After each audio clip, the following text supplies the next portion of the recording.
Good evening. We are bringing you commentary of Russia against Denmark today from Euro 2020 Group B.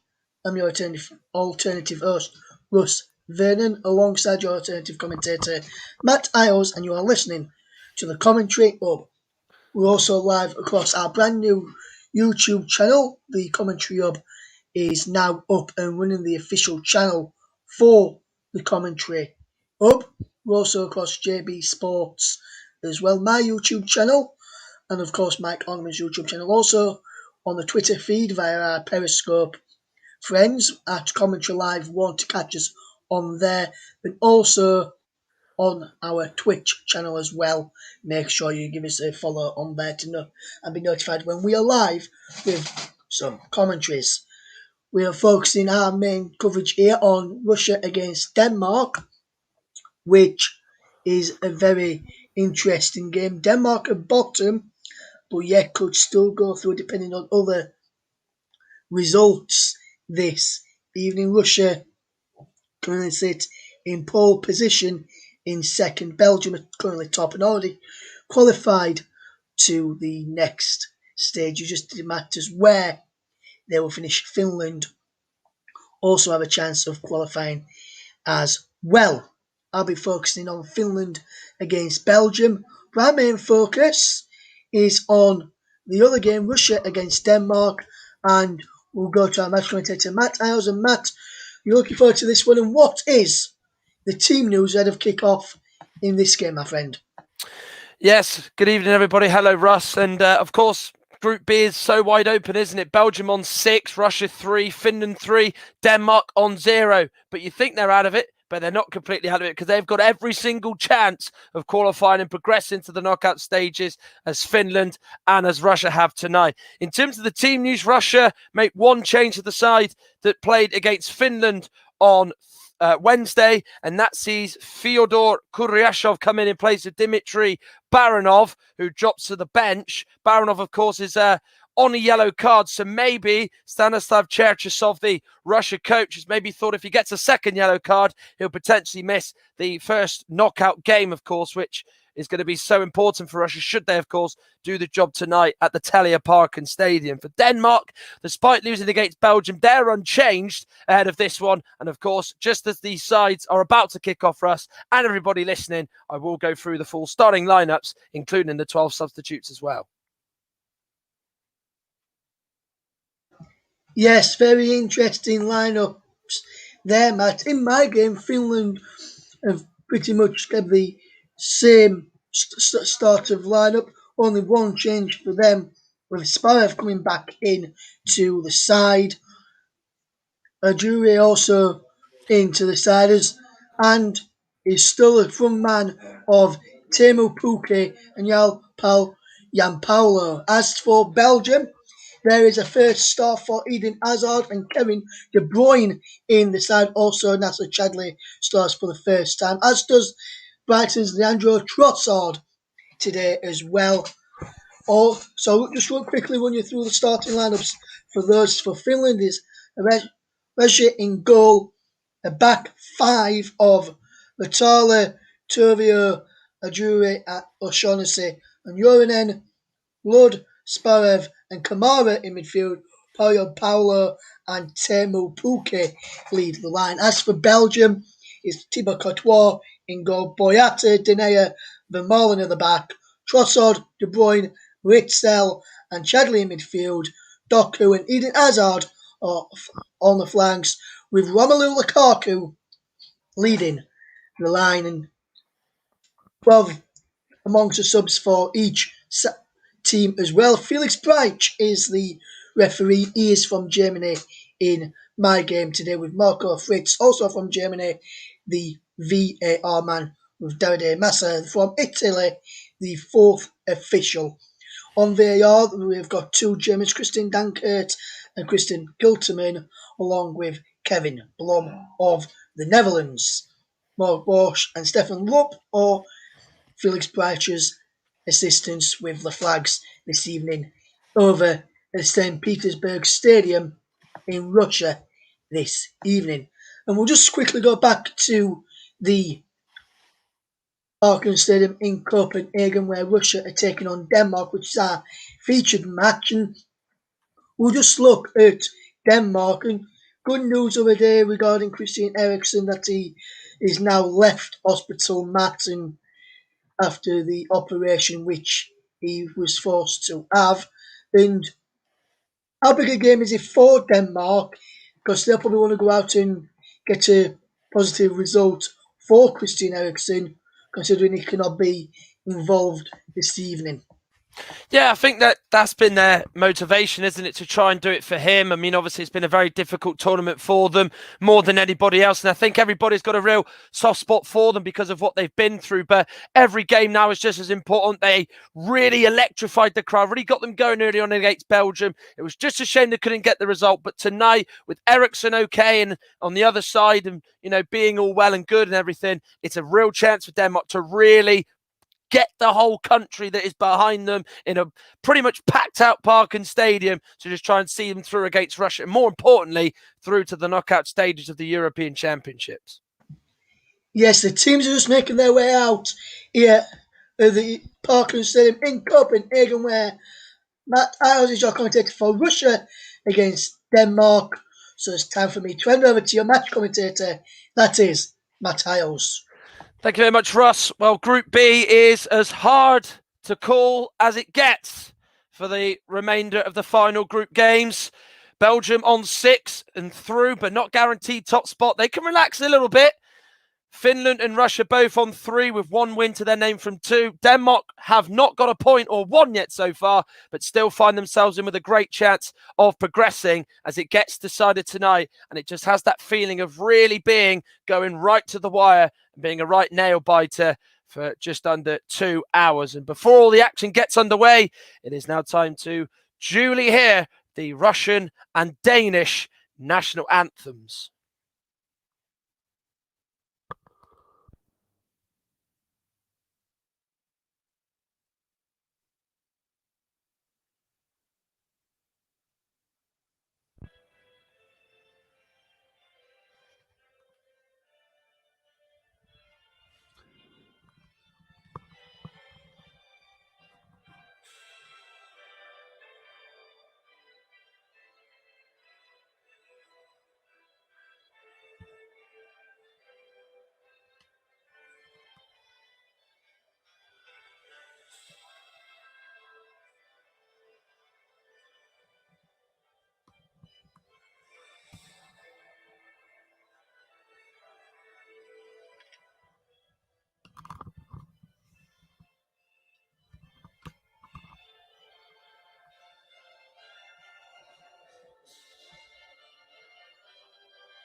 Well, it's an anthem that we've...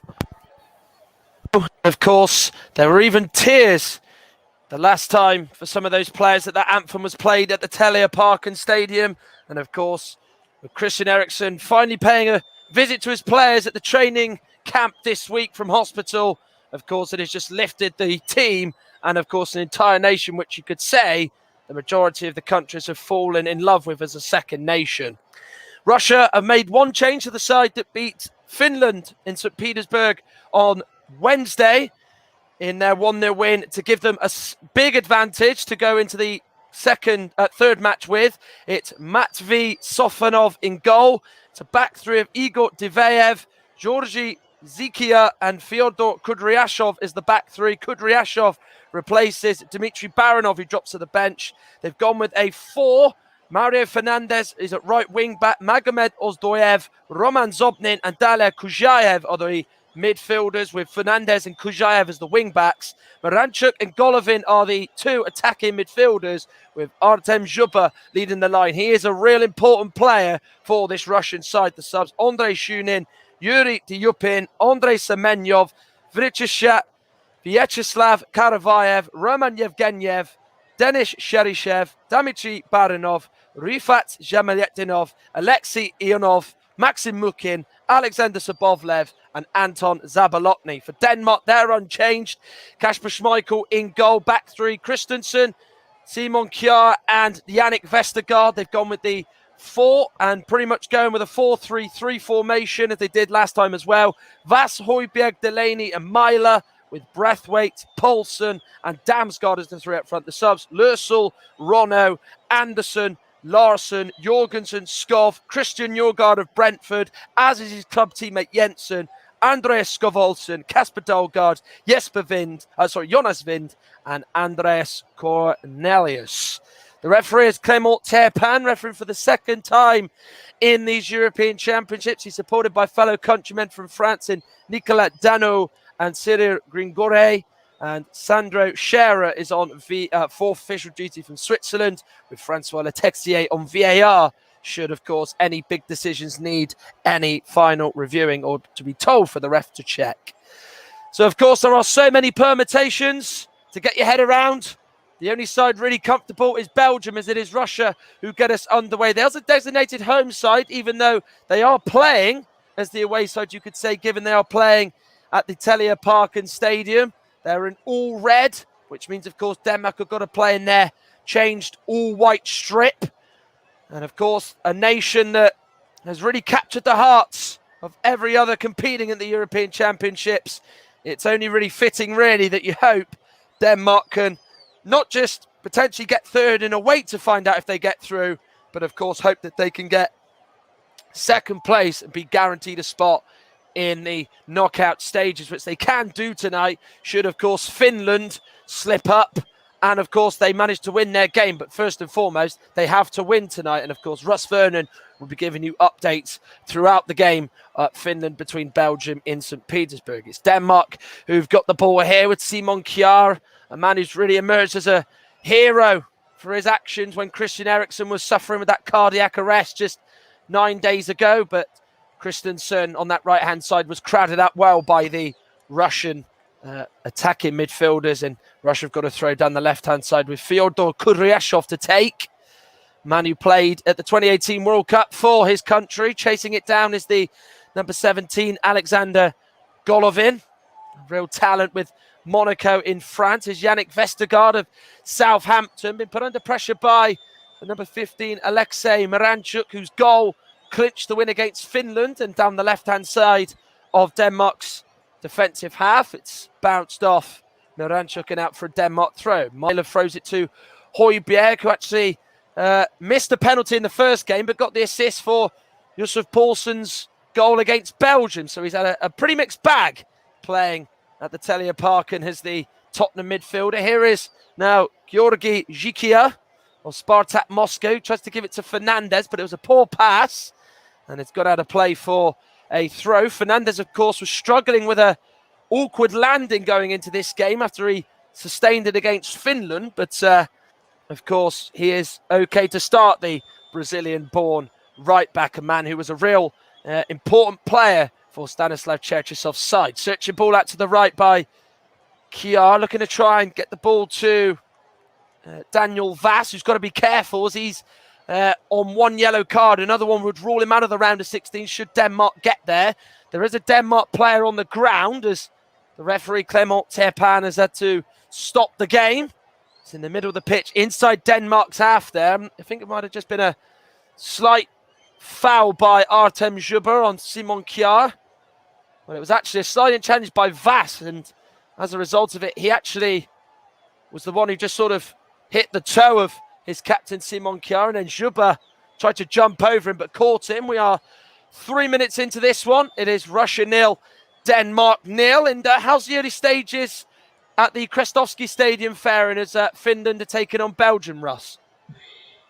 Yes, Belgium have started better. They've almost got Lukaku on the left-hand side. It's still goalless, by the way, Matt. We've played just coming up towards 3.5 minutes in the first half, and Belgium have been on the front foot, filling it together their own half. They've just got a bit of possession as you came to the end. Just this is second, gone inside the Belgium half for the first time since kick-off, but it's still goalless coming up towards 4 minutes played. Still Finland 0, Belgium 0. So, of course, that doesn't change anything. It means Belgium stay on 7. It then means that Finland and Russia both have 4 points, and Denmark will be on that 1 point. But, of course, 1 goal in either of those games does change the complexion of the group and does make some movement of some sort. Thrown from the left by the Russian defender Kudryashov. Couldn't pick up Zhuber. Gets it back, though, from Roman Zobnin. And then closed down well. There was the number 23, Daler Kujayev, who was a central midfielder usually, but is filled in as a left wing back. Did it against Finland and continues to do so tonight as Kasper Schmeichel will take the goal kick for Denmark, wearing a light blue, dark blue, light blue combination from head to toe. The kick was looking to find Yusuf Poulsen, but it's cut out well by the Russian defence, who've proved to almost play like they were in the World Cup 3 years ago. Hard to play against than just doing enough. Here is Yannick Vestergaard. He's brought the ball out from centre-back. And now to Brathwaite. He's found a little pocket of space in the middle. Now to Joachim Mæhle. He's in the Russia box. Clips it to the back post. It's just too high for Poulsen. It is headed away by the Russian defence. It was Igor Diveyev who did it very, very well. And Denmark have the possession here. It's Thomas Delaney. A real key player for both club and country is Yannick Vestergaard. Short ball through the middle to Delaney. Now Kjær has it. Out now to Andreas Christensen. Both sides going with a back 3 tonight, incidentally. Delaney now has it. Turns onto his left foot. Looks to go out to the left to get Mæhle on the go. Mæhle gets it under control. Or he looked like he did, but it was just not to how he would have liked it. And it's touched out of play for a goal kick. But the wing-backs tonight, you'd have to say, are going to be crucial for both sides. Denmark, of course, is their real creative outlook in Daniel Vass and Joachim Mæhle. And for Russia, Fernandez and Daler Kujayev do put the crosses in for Artem Zhuber, who's so important for this Russia side, as Matvey Safonov of Krasnodar is going to take the kick. Just his 3rd cap tonight for Russia. Of course, he replaced Andrei Shunin after the opening game defeat to Belgium and kept a clean sheet. His debut only took place this month as he's had to come out and just knee that away as Diveyev was letting his goalkeeper just do the work there as he actually slipped after he kneed the ball out of play for a throw on his left-hand side. It's going to be Vass to take it as Denmark are pushing up high early on in the opening sort of 6.5 minutes that we've had here. It's Russia 0, Denmark 0. And Matvey Safonov and Diveyev were just a little bit of miscommunication there. Ball in from the right by Vass. Not a bad delivery. Damsgaard was attacking it. It is headed away well by the Russian defence. And now is Pierre-Emil Højbjerg. Pokes it through to Damsgaard. He goes back now to Yannick Vestergaard. Damsgaard did impress in that defeat to Belgium. And Denmark actually did as well. They were quite unlucky to lose that game, in fact, with Kasper Hjulmand's side. But, of course, they've had nothing to show for their 2 narrow defeats. You could say one of those defeats really was sort of insignificant and irrelevant given what had happened to Christian Eriksen against Finland in their opening game. Russia now have the ball in the middle. given away by Magomed Ozdoyev. Here is now Myler, and the pass has bounced off the arm of Magomed Ozdoyev, and Clement Terpan is in the right place to give it a Denmark free kick just on the left-hand side of the pitch, which they take short. Vestergaard into the midfield, now gives it to Delaney, out to his right, and gives it to Andreas Christensen. Now is Kjær for the Danes. He then plays a high ball forward from the middle, headed by Vass into the path of Brathwaite. Barcelona man gets away from Golovin, and then he gets away from another Russia player, and then it's headed behind for a corner by Magomed Ozdoyev, but Denmark are immediately going in search of that opening goal that they so desperately want. Of course, if they were to score, it would shake things up in this group. It would all mean that, apart from Belgium, Russia, Finland and Denmark, should Denmark score, would go on to 3 points in the group. So what a time this would be to score and to really raise the roof at the Parken Stadium, which was absolutely lively when Josef Poulsen scored after just 2 minutes against Belgium in their last game. Poulsen, not a bad one by Vass. Christensen heads it on, but Clement Terpan spots a push on the far post as it was drifting closer towards Christensen, who just sneaked around at the back post. It was actually Poulsen who pushed Diveyev in the back, rather centrally there, and Stanislav Cherchesov's just telling his team to get out there and shift over, because Christensen came from the right-hand side of the 6-yard box all the way to the left, unopposed, and no Russia player was even aware that he was there. But luckily, of course, as he headed it across to his right, the referee gave a free kick Russia's way. Juppe heads it to the number 15, Miranchuk, but it's cut up by the Danish defence. Diveyev goes down. Sorry, Fernandez goes down. And it's a Russia throw-in on the left-hand side where the Danes will be defending. Headed into Højbjerg. Good touch there by Ozdoyev. Golovin sliding in, then gives it to Zobnin. Now it's Kujayev to now Zikia. Safonov with the high ball forward, looking for Zhuba. And then Simon Kjær just heads it all the way behind him to Kasper Schmeichel. And Artem Zhuba is a real player that Russia really depend and rely upon. He is such an integral part of this Russia side, so much so that, of course, if he does score another goal, he will equal Alexander Kereshikov's record post-Soviet Union as Russia's top goal scorer. And, of course, he's been involved in 22 goals in his last 21 appearances for Russia. 14 of them have been goals by himself and 8 assists, so he really does contribute a lot for this Russian side. That's a lovely ball through to Delaney. Touch doesn't help him on its way as Zhiki is able to just come across him and just smash it out of play for a throw down the left, but Delaney made a really good midfield run there, and Georgi Zhiki just had to just fire that away. Throw-ins taken by Vass. There's a real urgency to the Danes tonight, just as they did 4 days ago against Belgium. The crossing by Braithwaite is one that Fernandez just chests back to Safonov, who just slowly dwells on it and just picks the ball up eventually for a kick out of his hands. 10 minutes plus played. Russia 0, Denmark 0. It is also 0-0 in the game in Russia between Belgium and Finland. Of course, Finland do hold second place just because of the minus goal difference Russia find themselves on. It will be Belgium 7, Finland 4, Russia 4, Denmark 1. So Denmark go home. Russia settle for third. Finland automatically through to the knockout stages. Here's Braithwaite. Now with the ball on the right. Thought about the cross, but was closed down well by Daler Kujayev. Gives it now to Christensen. Here's Delaney. Poulsen and Damsgaard and Højbjerg are alongside him. He's got to Myler instead, the left wing back. Probably didn't do as well as he would have liked there. Does eventually get the cross in after a little bit of deliberating. It's blocked. Gives it to Vestergaard instead. The Danes still have possession as they're keeping the attack alive. Here is Damsgaard. Good feet. Tries to poke it through. Off Fernandez, but through to Myler.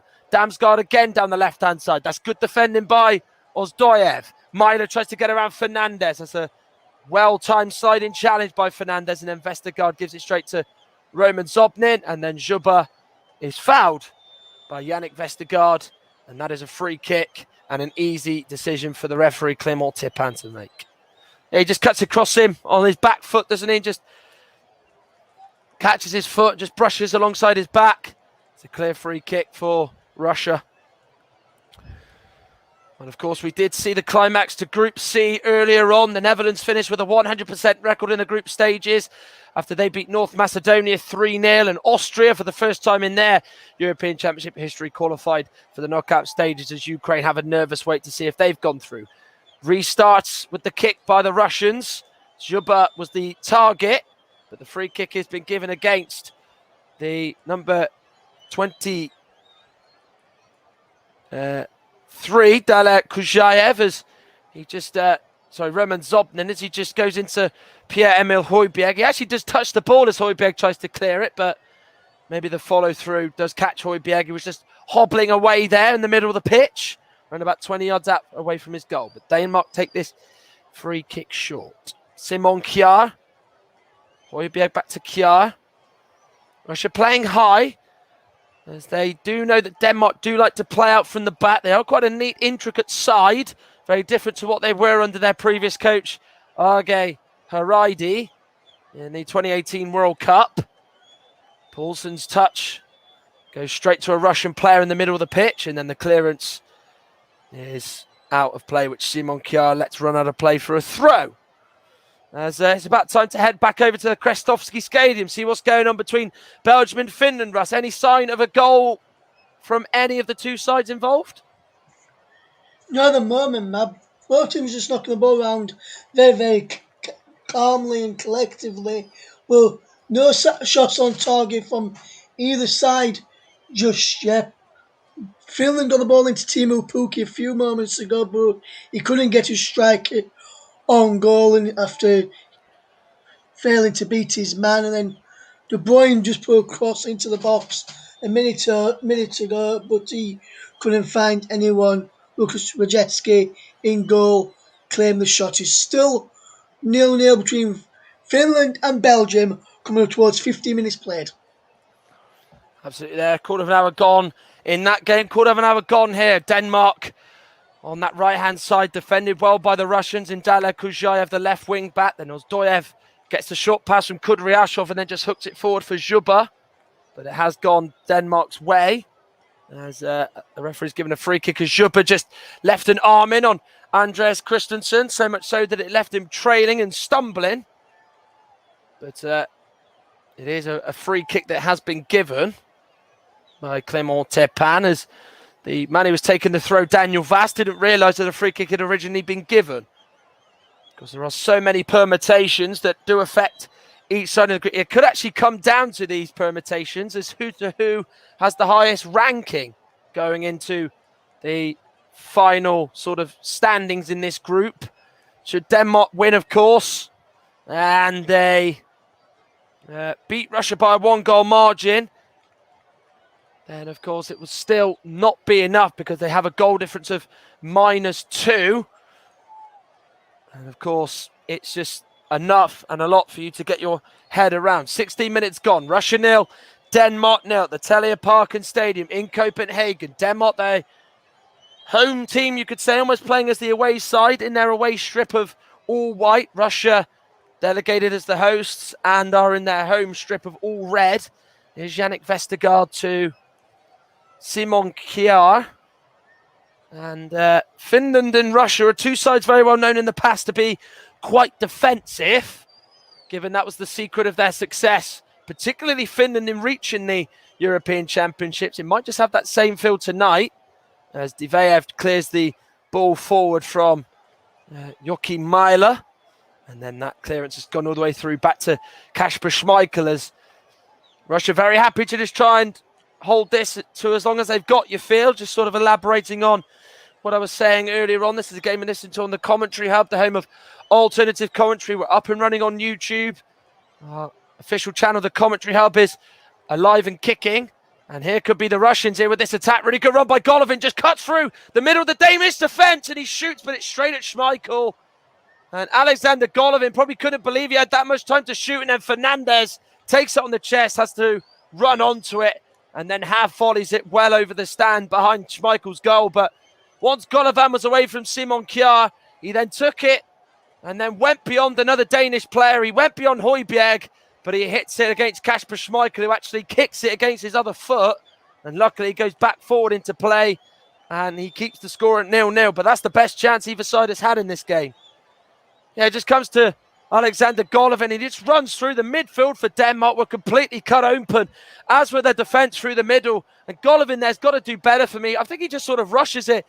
Once he gets beyond Højbjerg to go on his right foot, he's got to try and go across the keeper. He's got to go across Schmeichel's right. He doesn't do that, hits it straight at him. And in the end, Schmeichel doesn't really get tested enough. And that's a big moment for Russia. Well, what a big moment in this game. And what a big moment in that group that certainly was. Touched by the number 22. So the number 23, Højbjerg for Denmark. But it's smashed away by the Russian defence. Now Vestergaard has it inside his own half. Plays it right to Simon Kjær. Daniel Vass. Now Højbjerg. Mejler's in space on the left-hand side. Decides to play it short to his left with Kjær. And then he'll go all the way back to his goalkeeper, Kasper Schmeichel, who then decides to play it long into the right-hand channel for Fyodor Kudryashov to head straight to Daler Kujaev. Now Golovin gives it back to Kujaev. That's good play by the Russians on that left-hand side. Now into the middle with Zobnin. Out to the right wing-back, Mario Fernandez.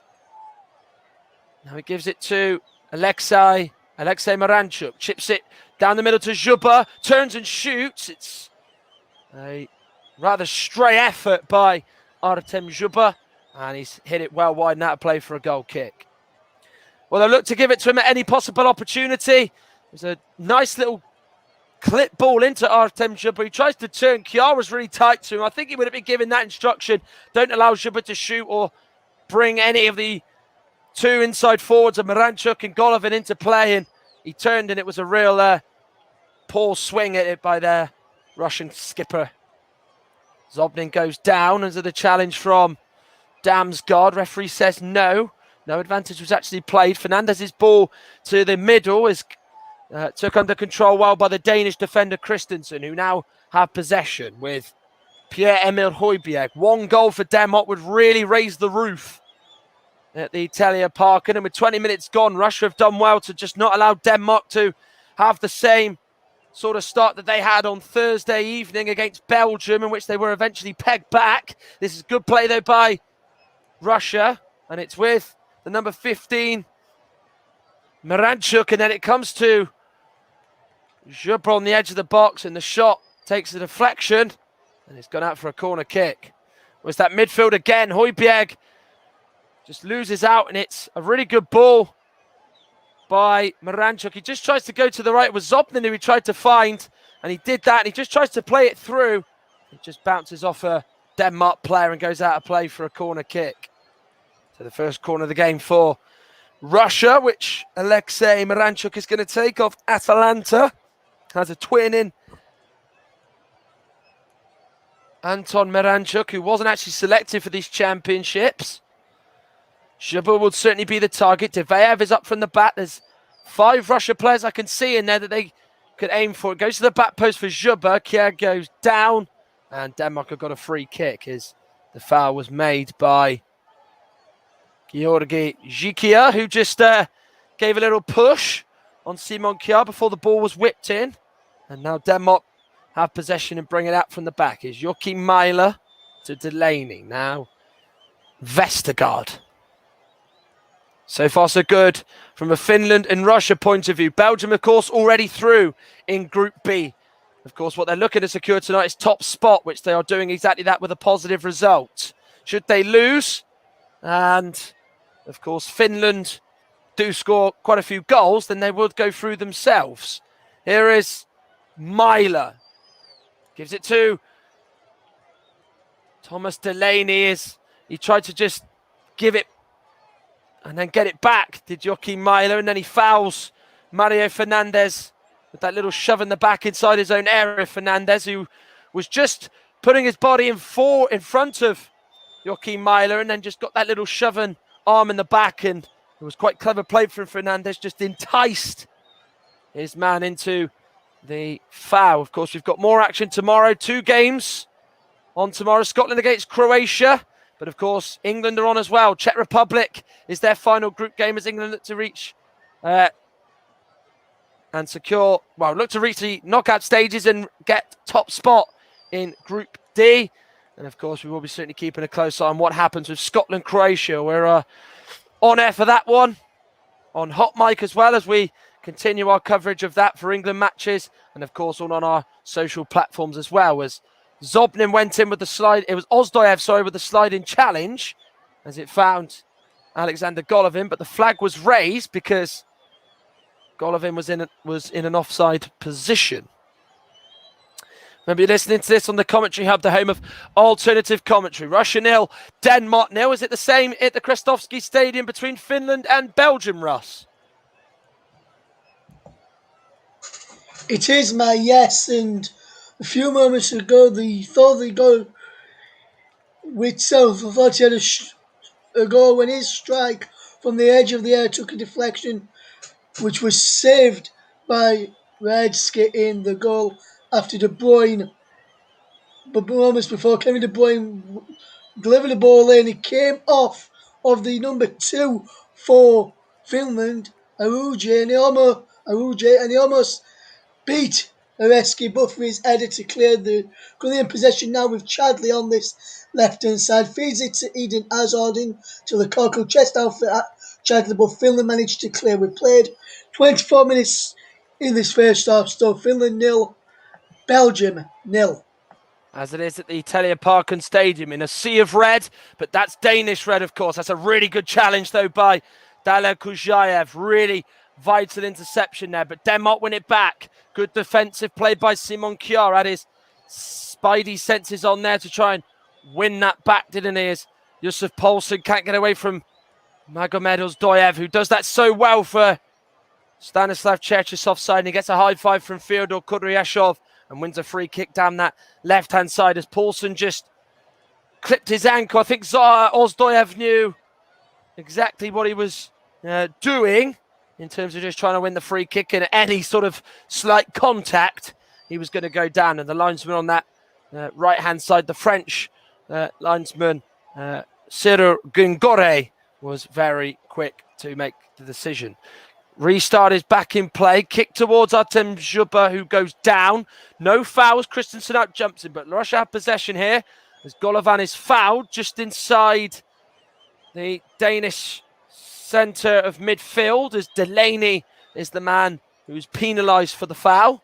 We're 25 minutes in. Russia 0, Denmark 0, of course. We have our own YouTube channel now set up as the Commentary Hub, so do give us a like and subscribe. We're on JB Sports as ever and have been since the start of this tournament in partnership with them. And of course, we are on the various social media platforms as much as anything else. But Russia have a 3 kick here.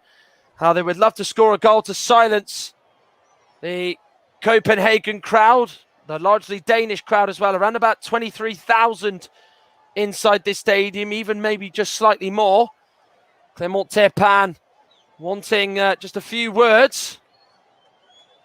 And the free kick is taken short as Golovin and Kujayev conjure something up here. Ball goes back in. It looks for Diveyev. It is headed away well. Zhikia in the middle heads it to Ozdoyev.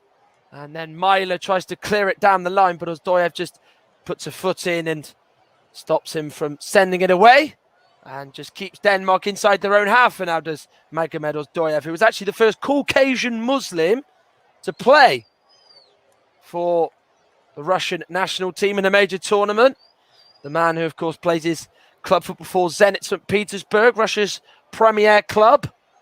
Headed by Højbjerg's behind. Delaney was fouled there in the back, was he, by Ozdoyev? Referee says no. Here is, though, Myler, who does well to spin away from Ozdoyev. Continues to try and get away from the number 15 for Russia, Miranchuk. And then it's just a rather wild clash. A rather wild ball out to the right. Kudryashov collided with Daniel Vass. And Kudryashov has his name taken in the referee's book as he was late as he collided with Daniel Vass.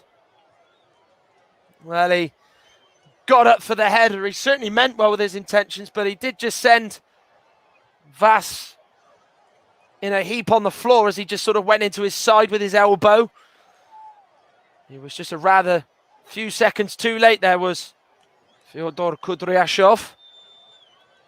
Kiar with the ball, searching one through the left-hand side, through the middle.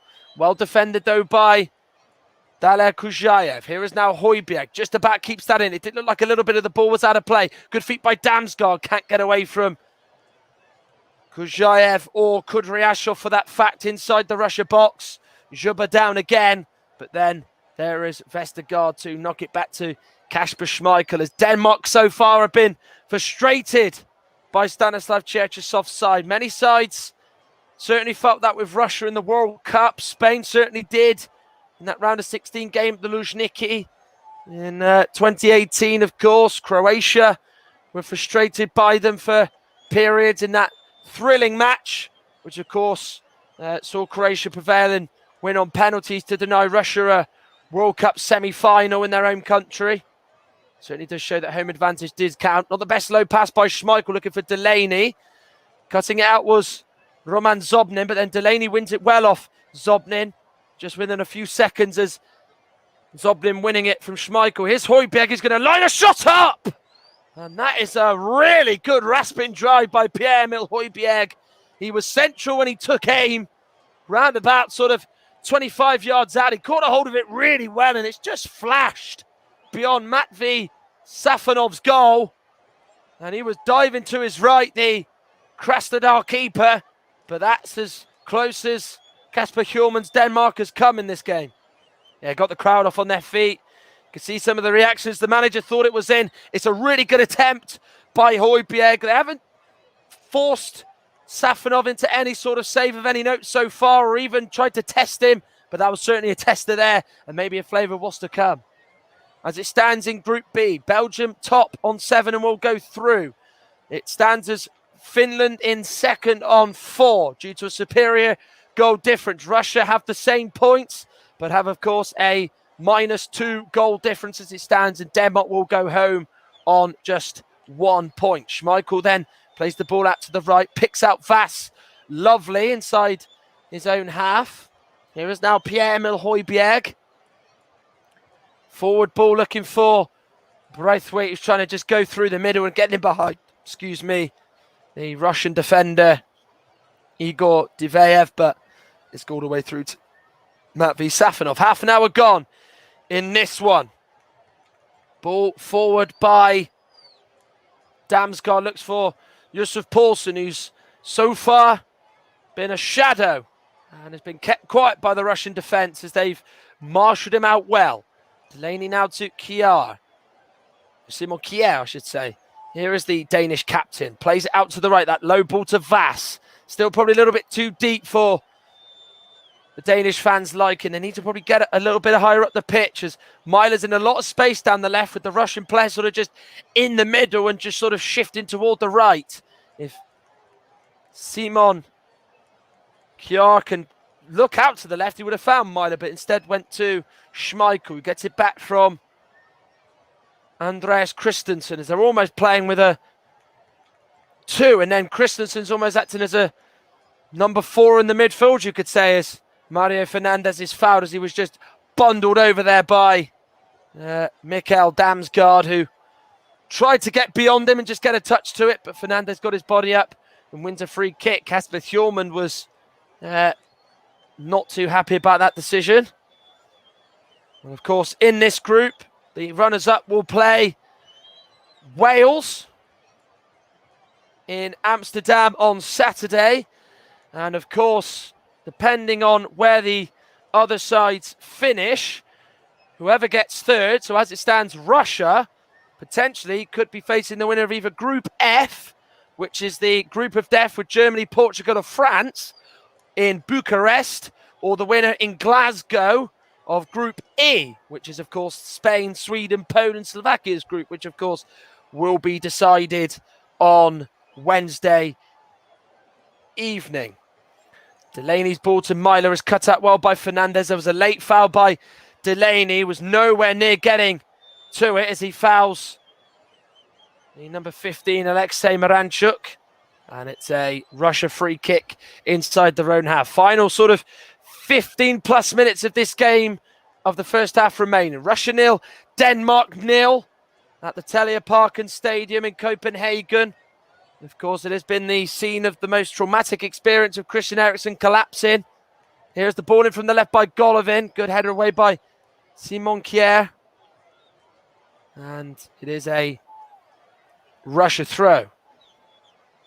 And of course, there, as the throw is on the left-hand side, which is left by Golovin, of course, for Kudryashov to take. There was a nice flag there with Christian Eriksen's name on it. Of course, the Danish flag, and then the white writing in, the white sort of stripe down the middle with black writing says Eriksen with 2 love hearts on either side. Nice touch by the Danish fans, of course. Still have their talismanic figure in their minds, of course. Headed by Zhubor to the edge of the box. Here's Golovin, but he can't keep it down and smashes, well, sends it over the bar, I should say. It was headed down into him. Zhubor, with those clever little flicks, he just gets in the middle, just tries to bring the other attackers into play. He's got to do that as much as he can tonight. He gave it to Golovin. He set the chance up well, but he's just sort of, tried to really hit the top corner, and he's hit that very firmly into Rowe's head. Kasper Hjulmand and Joachim Mæhle discussing tactics, as maybe Mæhle might just be pushing up a little bit further. So 0-0 in this one at the Telia Parken. Are we any closer to a goal in the Belgium-Finland game? And as I understand, Russ, Belgium have just gone close. Yes, they went close a few moments ago. It's a fantastic ball in from Jeremy Doku on the right. And then he came out to the edge of the penalty area from a scuffed clearance, which found the feet of Axel Witsel, who fired a shot just over the bar. Then, just as you come to me, just before that, Jeremy Doku found some space inside the penalty area, managed to get a strike away, but the shot was blocked brilliantly. But then, a couple of minutes after that, ball fell Eden Hazard inside the penalty area. He tried to tee up Trossard coming in from the right-hand side, but his effort went over the bar as well. It's still Finland 0, Belgium 0, coming up towards the final 10 minutes of the first half. 0-0 between Finland and Belgium. That game, of course, being played at the Krestovsky Stadium in St. Petersburg, the home to Zenit, St. Petersburg. So 0-0 in that one. Belgium top on 7 as it stands. Finland on 4 and going through in their first ever major tournament beyond the group stages into the knockout stages. They'll be guaranteed of that. And we'll be playing Wales in Amsterdam next Saturday. Well, this Saturday coming. Russia in 3rd and still face a nervous wait. But 4 points from your 3 games in the group in the Euros does maybe feel like you've done enough to progress, as Kasper Schmeichel looks for the ball to Damsgaard on the left-hand side, but it's gone over his head and left by the right wing-back Fernandez out for a Russia throw. He's not quite had the same impact in this game as he did against Belgium. He really left an impression, did the young Mikael Damsgaard, who plays his couple for Sampdoria, and Claudio Ranieri in Serie A. Of course, Braithwaite missed some good chances in the game. Poulsen scored and was a problem for the Belgian defence in the first half, but Russia have stood firm and have not really allowed that front three to have a say on this game at all. Mæhle flicks it over the head of Fernandez. There's space opening up on the left. Good cross in. Looking for Braithwaite at the back post, but it's defended well by the Russian defence. Vass with the cross in this time. Could he pick somebody out? Mæhle was attacking it. It was Fernandez who got up. Zhikia was competing with it as well. And then Simon Kjær just plays it forward for Mæhle to get it under control. Fernandez gets in front of him. Exemplary defending as he just sends it forward. Touches not the best by Alexei Miranchuk. Now Denmark have it with Damsgaard. Højbjerg to Mæhle. Almost stretches and falls on his backside as he tries to keep that attack alive. But it's cleared away. Straight back to Simon Kjær. Russia 0, Denmark 0. Denmark have had over 70% of the ball, but really have not forced Matvey Safonov into a save, which Russia will be absolutely smiling about as they head into the break at the moment. Goalless. Damsgaard with the cross in, looks for Poulsen, nearly found its way through. Kudryashov with the header away. Now Vass on the right-hand side, gets the ball under his chest, back heels it, looking for Delaney, but it's defended well by Daler Kujayev, who's defended well so far. And of course, the ball has just gone out of play as he got the return from Alexander Golovin. But they've not put enough crosses in this game tonight, have Denmark. Poulsen is a big lad, target man, loves a header, loves the battling in the air. He went beyond his marker, but the cross from Damsgaard was just not enough height on it. And in the end, easy for Fyodor Kudryashov to deal with. Here is Damsgaard in a bit of space, so goes for the curler and scores! Mikkel Damsgaard with a piece of absolute brilliance to put Denmark 1-0 up. He opened up and curled it beyond Matvey Safonov, who was a statue as he watched that ball go beyond him into the net. And just like that, Kasper Hjulmand's Denmark take the lead against Russia, and Group B is even more wide open now. Russia 0, Denmark 1. The Danish fans inside the Telia Parken are going absolutely wild. What a goal. He catches Matvey Safonov cold. He just opens up. Zhikia gives him that room to go onto his right foot, and he bends it to perfection. It's got the height as well. And the moment it leaves his foot, it just goes in. I was saying minutes before he's been quiet and how the Russians had, not allowed him any sort of time to get the ball. But he's just popped into that space in the middle and has produced that. What an outstanding finish by the young Danish forward. What a goal by Mikkel Damsgaard. What a moment for him. What a moment for the country. What a moment for the team. Of course, playing, in the midst of Christian Eriksen collapsing and galvanising the whole country and pretty much the whole of Europe, you could say really does have a soft spot for this Danish side given what they've been through. But Mikkel Damsgaard, a man who has made a bit of a name for himself at club level, looking to try and do the same internationally, has just scored his third goal for his country. And what an unbelievable goal it was. And whatever happens tonight, it is a moment that he will never, ever forget. And this group really does now change. Finland, Russia, Denmark, all on 3 points apiece. And if Denmark were to score another goal, it would really put them in serious contention to potentially qualify. Højbjerg through to Poulsen. It might just get better. He tried to clip it to the back post. Myhre didn't run onto it.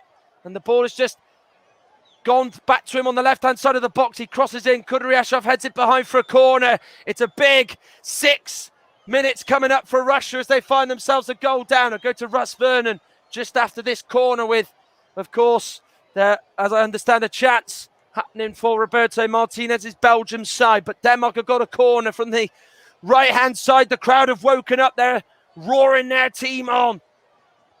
Inside the Parken Stadium, of course, they were loud when they played Belgium on Thursday evening.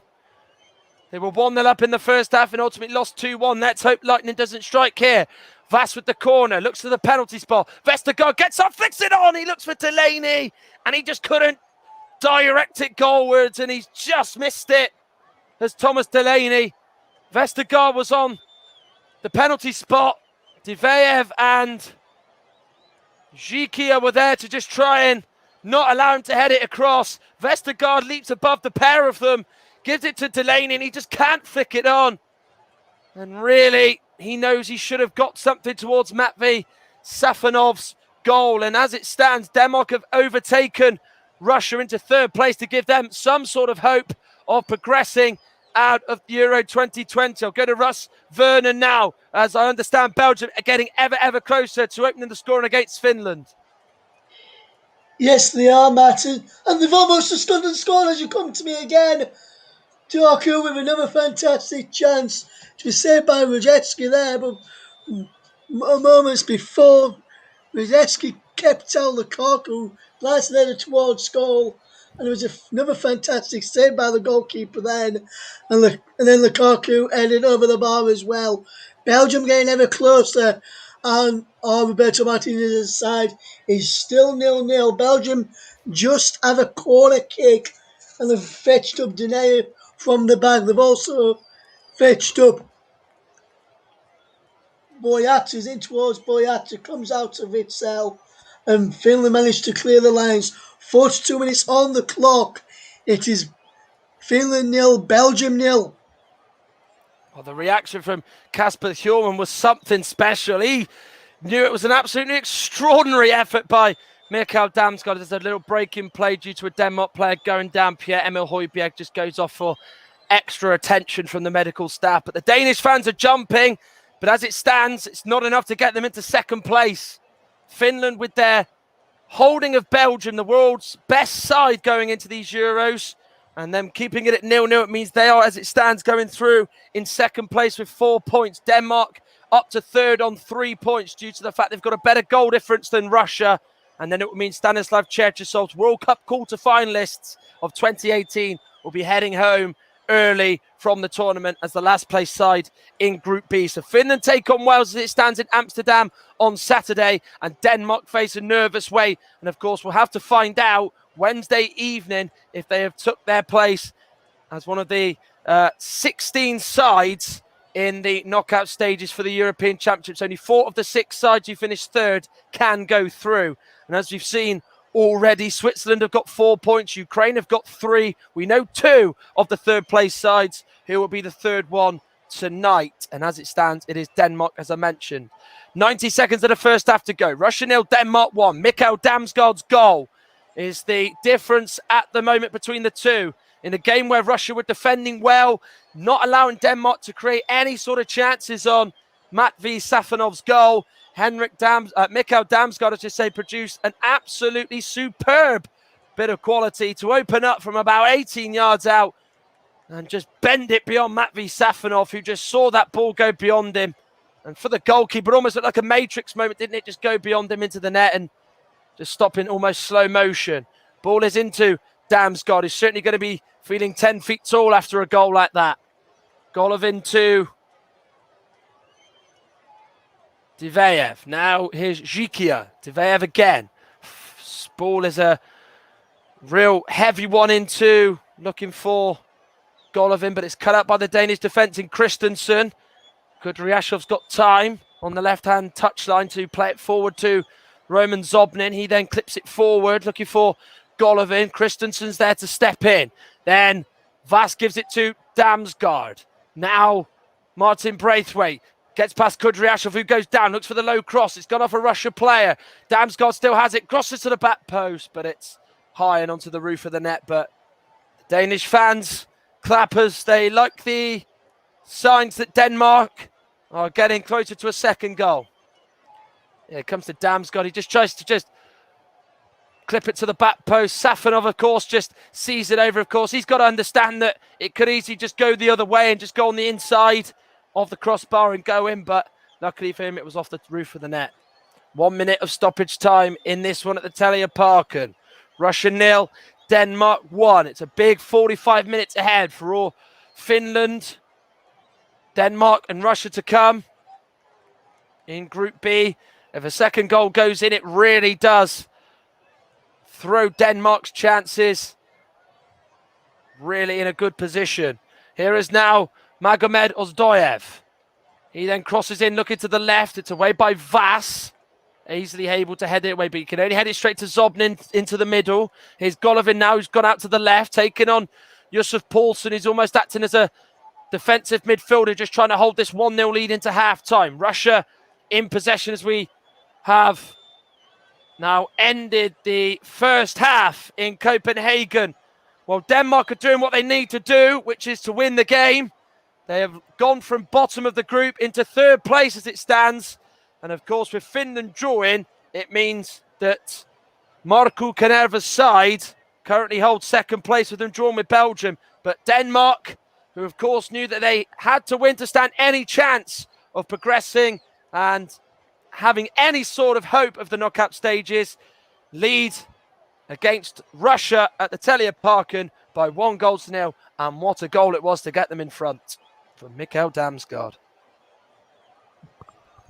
Thank you very much, Matt Isles, and it's currently 0-0 between Finland and Belgium at half-time as well. We get the thoughts from Matt on his game in a few moments, and we'll get the thoughts of myself on my game in a few moments. We're back in a couple of minutes. You're listening to the commentary of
Welcome back to the Commentary Hub's coverage of Russia against Denmark, where Denmark are in the lead by a goal to nil. And I've just seen the strike as well, and what a goal it was from Dalsgaard in that game, and a fantastic goal as well. And Matt, you've been watching that game and covering that game for us today. Do you believe that Denmark do deserve their lead overall at half time? Well, they've been dominant in possession. I think Russia have set their stall up very, very early on, which is to keep things very, very tight, go for the 0-0, and obviously not allow Denmark sort of any chance to really shake this group up, which they've done. They've now really thrown this up in the air. This is up in smoke. This is just too close to call. And obviously at the moment, with Belgium drawing 0-0 with Finland, it's not really helping their case at all. But that's an entirely different matter. But I think Denmark do deserve it. I mean, yes, they've not created nearly enough chances as they probably would have liked. But one thing that you could say that they've done is they've kept the ball well. They've stayed patient. They know that with the movement they've got and the attacking quality, they're always going to try and find those little bits of space. It was only going to take one chance that they were going to really get a shot on goal. I did think that it was only a matter of time before they were going to get at least one big opportunity. And when they got it, boy, did he take it. For me, that's got to be one of the goals of the tournament.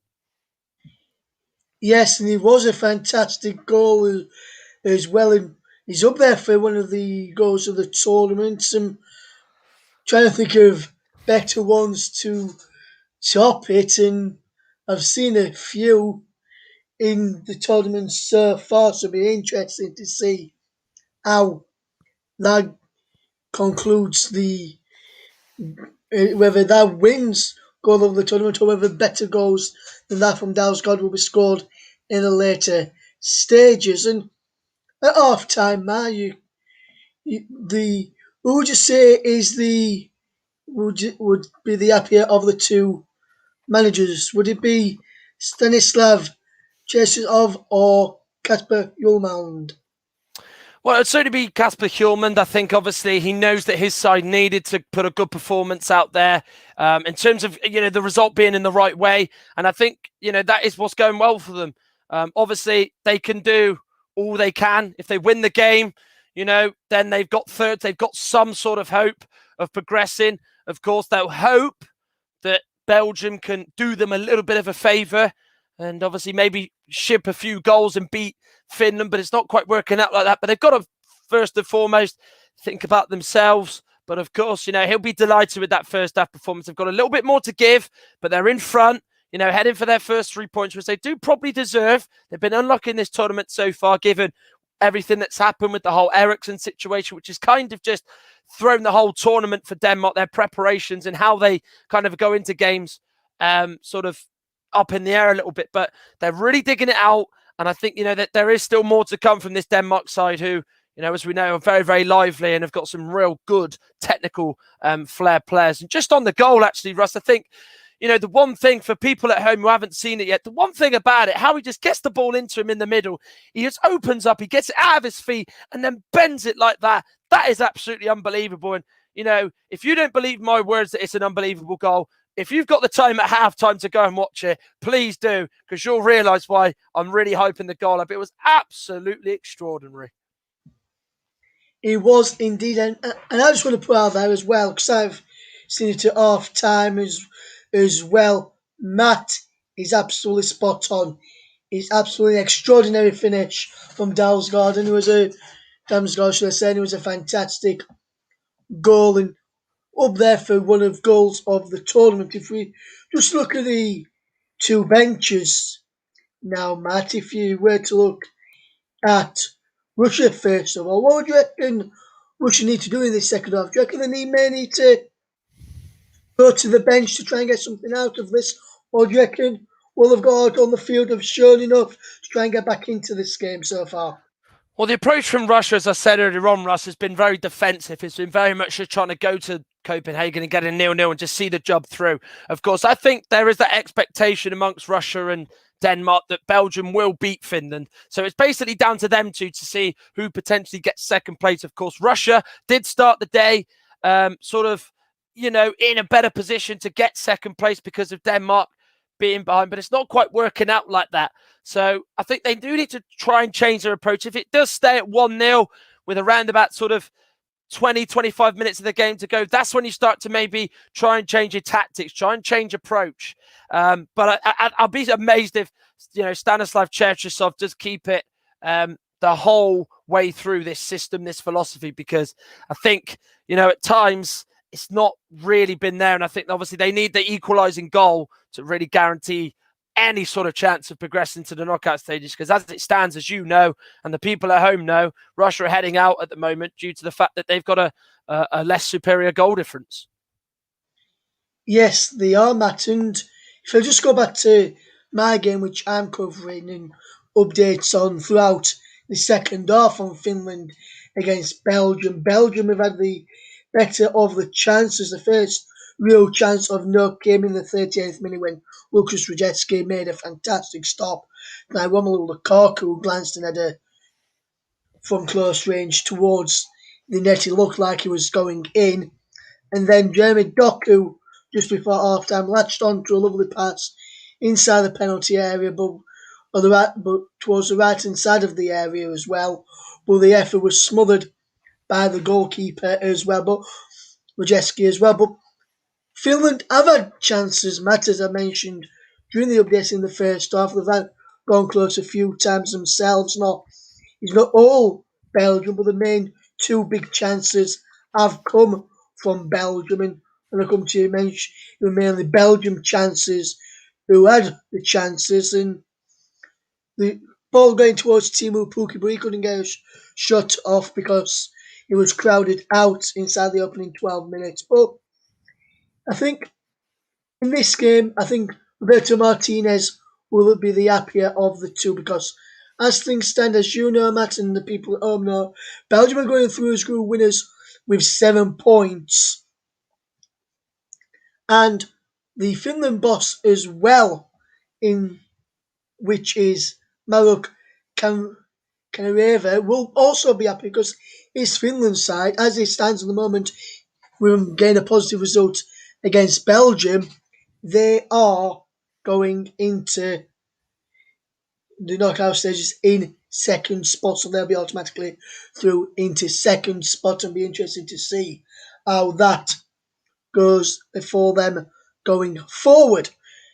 Just a bit of an update there on my match so far. And just another quick one before started for the second half. Yeah. Obviously, Mikhail Damsgaard has got the opening goal of the game and the only goal of the game so far in your match. But if you were to, at the moment, obviously, you open man of the match till the back end of the second half, but who has been the standout man in that first half from either a Russian, for overall, whether it's a Russian player or a Danish player, who feels has been the standout man in that first half so far? Well, I think I'd have to probably say Højbjerg. I think he's playing a very different role to what he usually does at Tottenham. He's the enforcer, the sort of destroyer you see at Tottenham, winning the ball back and trying to give the ball to one of the more attacking midfielders to, be the creative one. But he's in a midfield too with Delaney, so they're quite similar players. Delaney sits back, but he's very defensive for Dortmund, and he's doing the same for Denmark. But Højbjerg is kind of up and down. He's being, tackling in high positions. He's winning it back. He's trying to link the attack. So I think for me, he's probably been the real standout name. But just before the second half does start, Russ, got a little stat here for you. Mikhail Damsgaard becomes the youngest ever player to score for Denmark in a European Championship finals match at the age of 20 years of age and 353 days. Wow, that is some feat in that. And he'll be very happy with that and to get that accolade as well. And it'll be interesting to see how the second half does unfold as we get ready for second half in both matches very, very soon. The players are back out over in Copenhagen, where's your main match between Russia and Denmark. And it's just underway, so it's back over to Matt Iles for the second half as the players just come back out here between Finland and Belgium. Matt.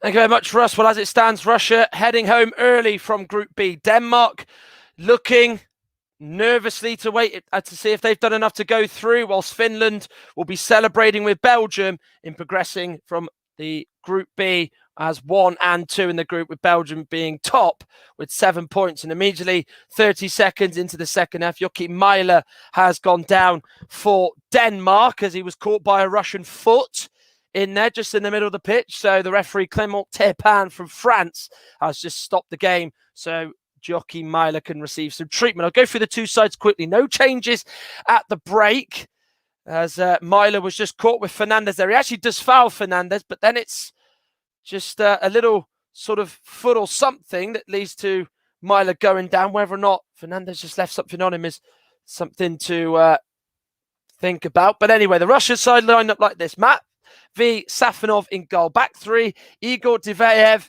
Georgi Zhikia and Fyodor Kudryashov. Then it's the 4 at right wing back. It's Mario Fernandes. The 2 in midfield, Magomed Ozdoyev, Roman Zobnin and Daler Kujayev.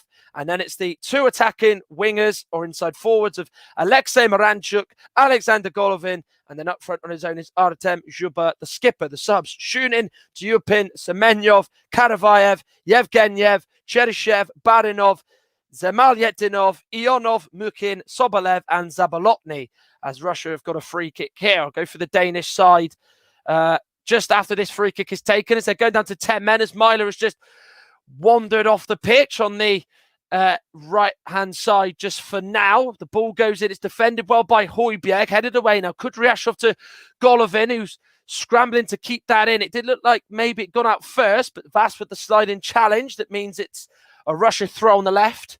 Kudryashov tries to take it, and then it just didn't actually fully come out of his hands, and sort of just threw it partially in the air, as I think maybe there was a bit of sweaty palms there from the Russian number 30. Throws it into the box for Zhuba.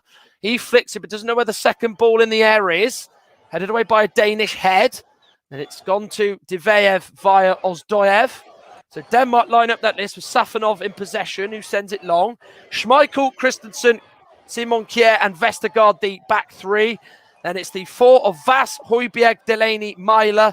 And then the 3 up front of Braithwaite, Poulsen and Damsgaard, the goal scorer. And what a goal it was to put Denmark 1-0 up with around about sort of 8 minutes of the first half remaining. And the subs, Lørsel, Ronno, Andersen, Larsen, Jorgensen, Skov, Nørgaard, Jensen, Skov Olsen, Dahlberg, Vind and Cornelius.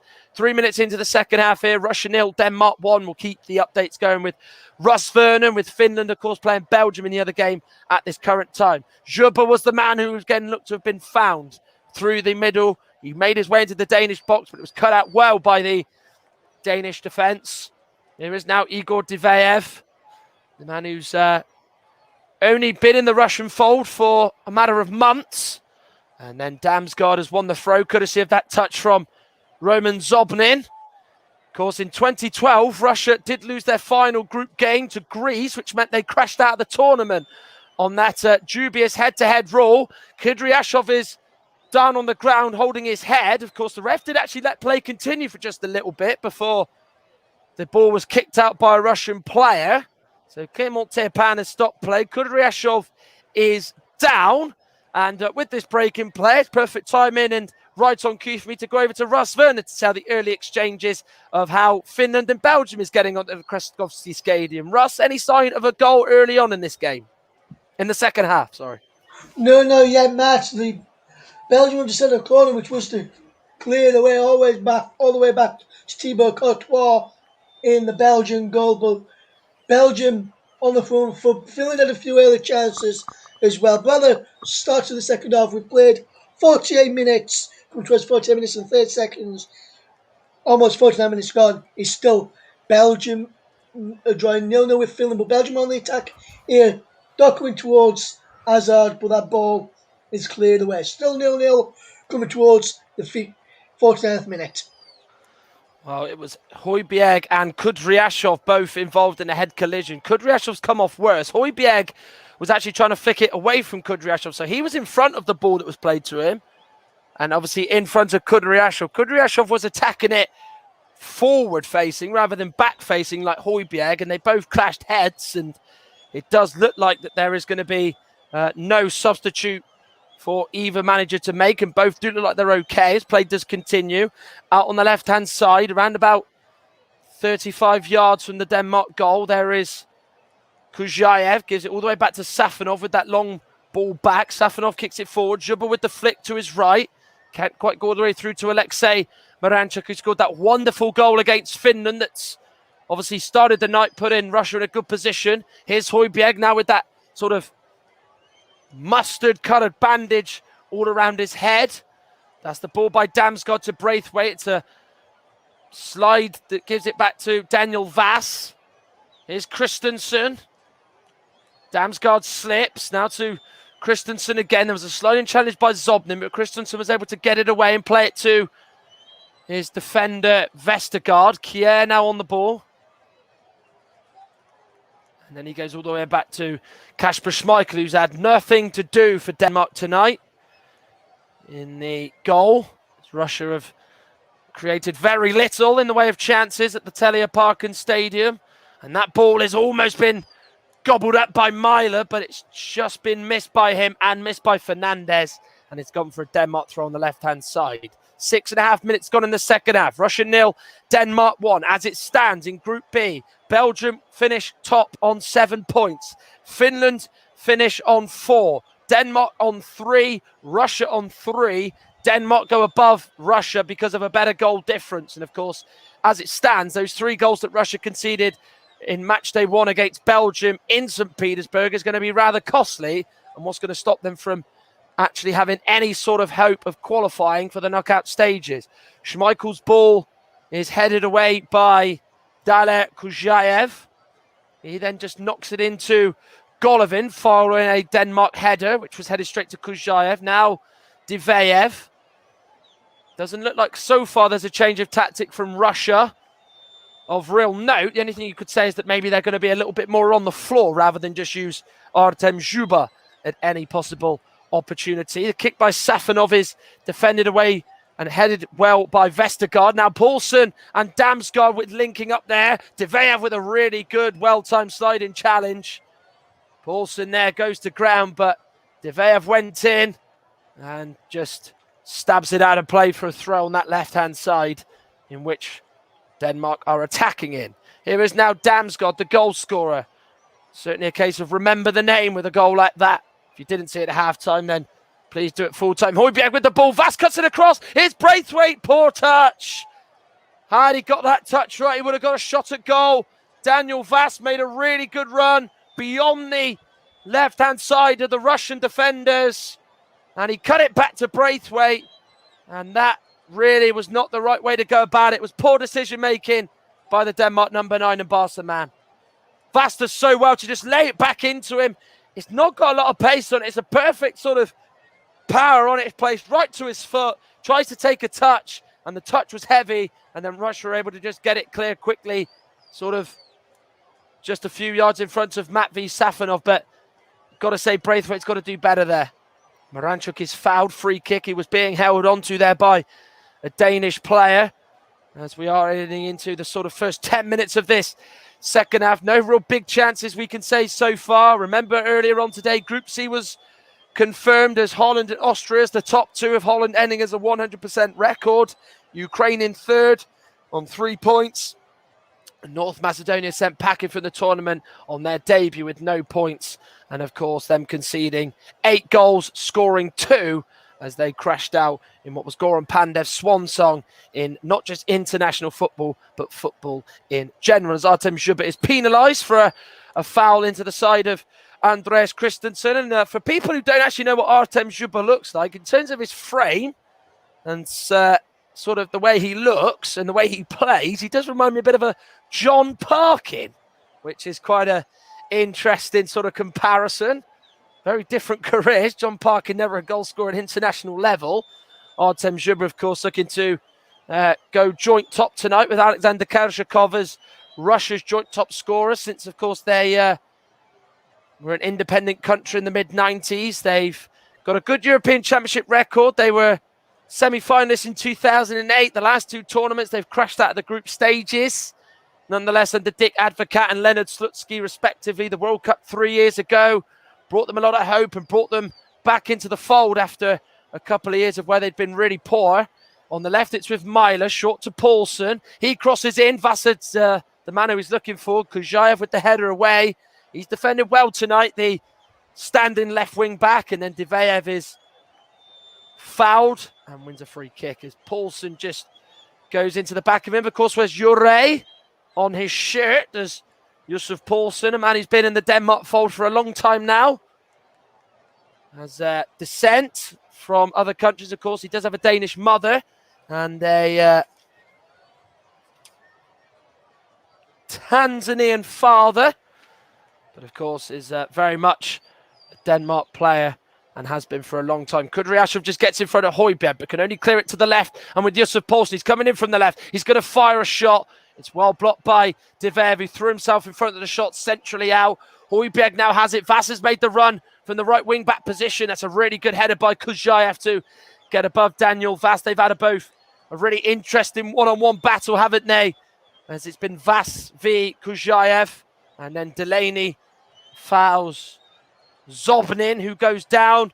And Thomas Delaney is going to be the first Denmark player to be cautioned in this game for his team.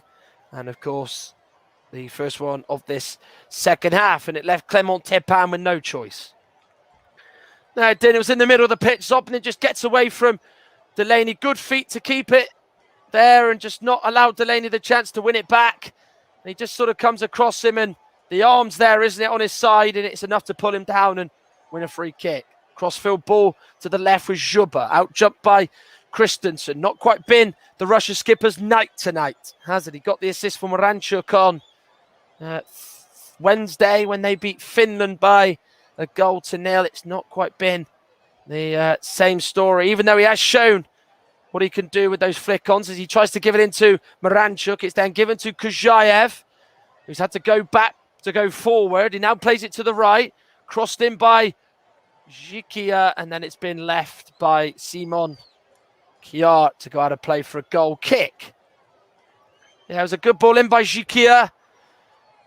And you've got to say, yes, they're targeting Zhuba, he's centrally out, but you've got to hope that there's another runner there. Golovin was just sort of on the edge of the box. And yes, Zhuba was shepherded out well there by the Danish defence, but they wouldn't have been seeing a man coming to the back post. And Golovin, for me, has got a gamble on it. Well, as it stands in this group, Belgium top on 7 points and will go through as group winners. Finland will be in second place in Group B. What an achievement that will be for them, a country of their size and their footballing history.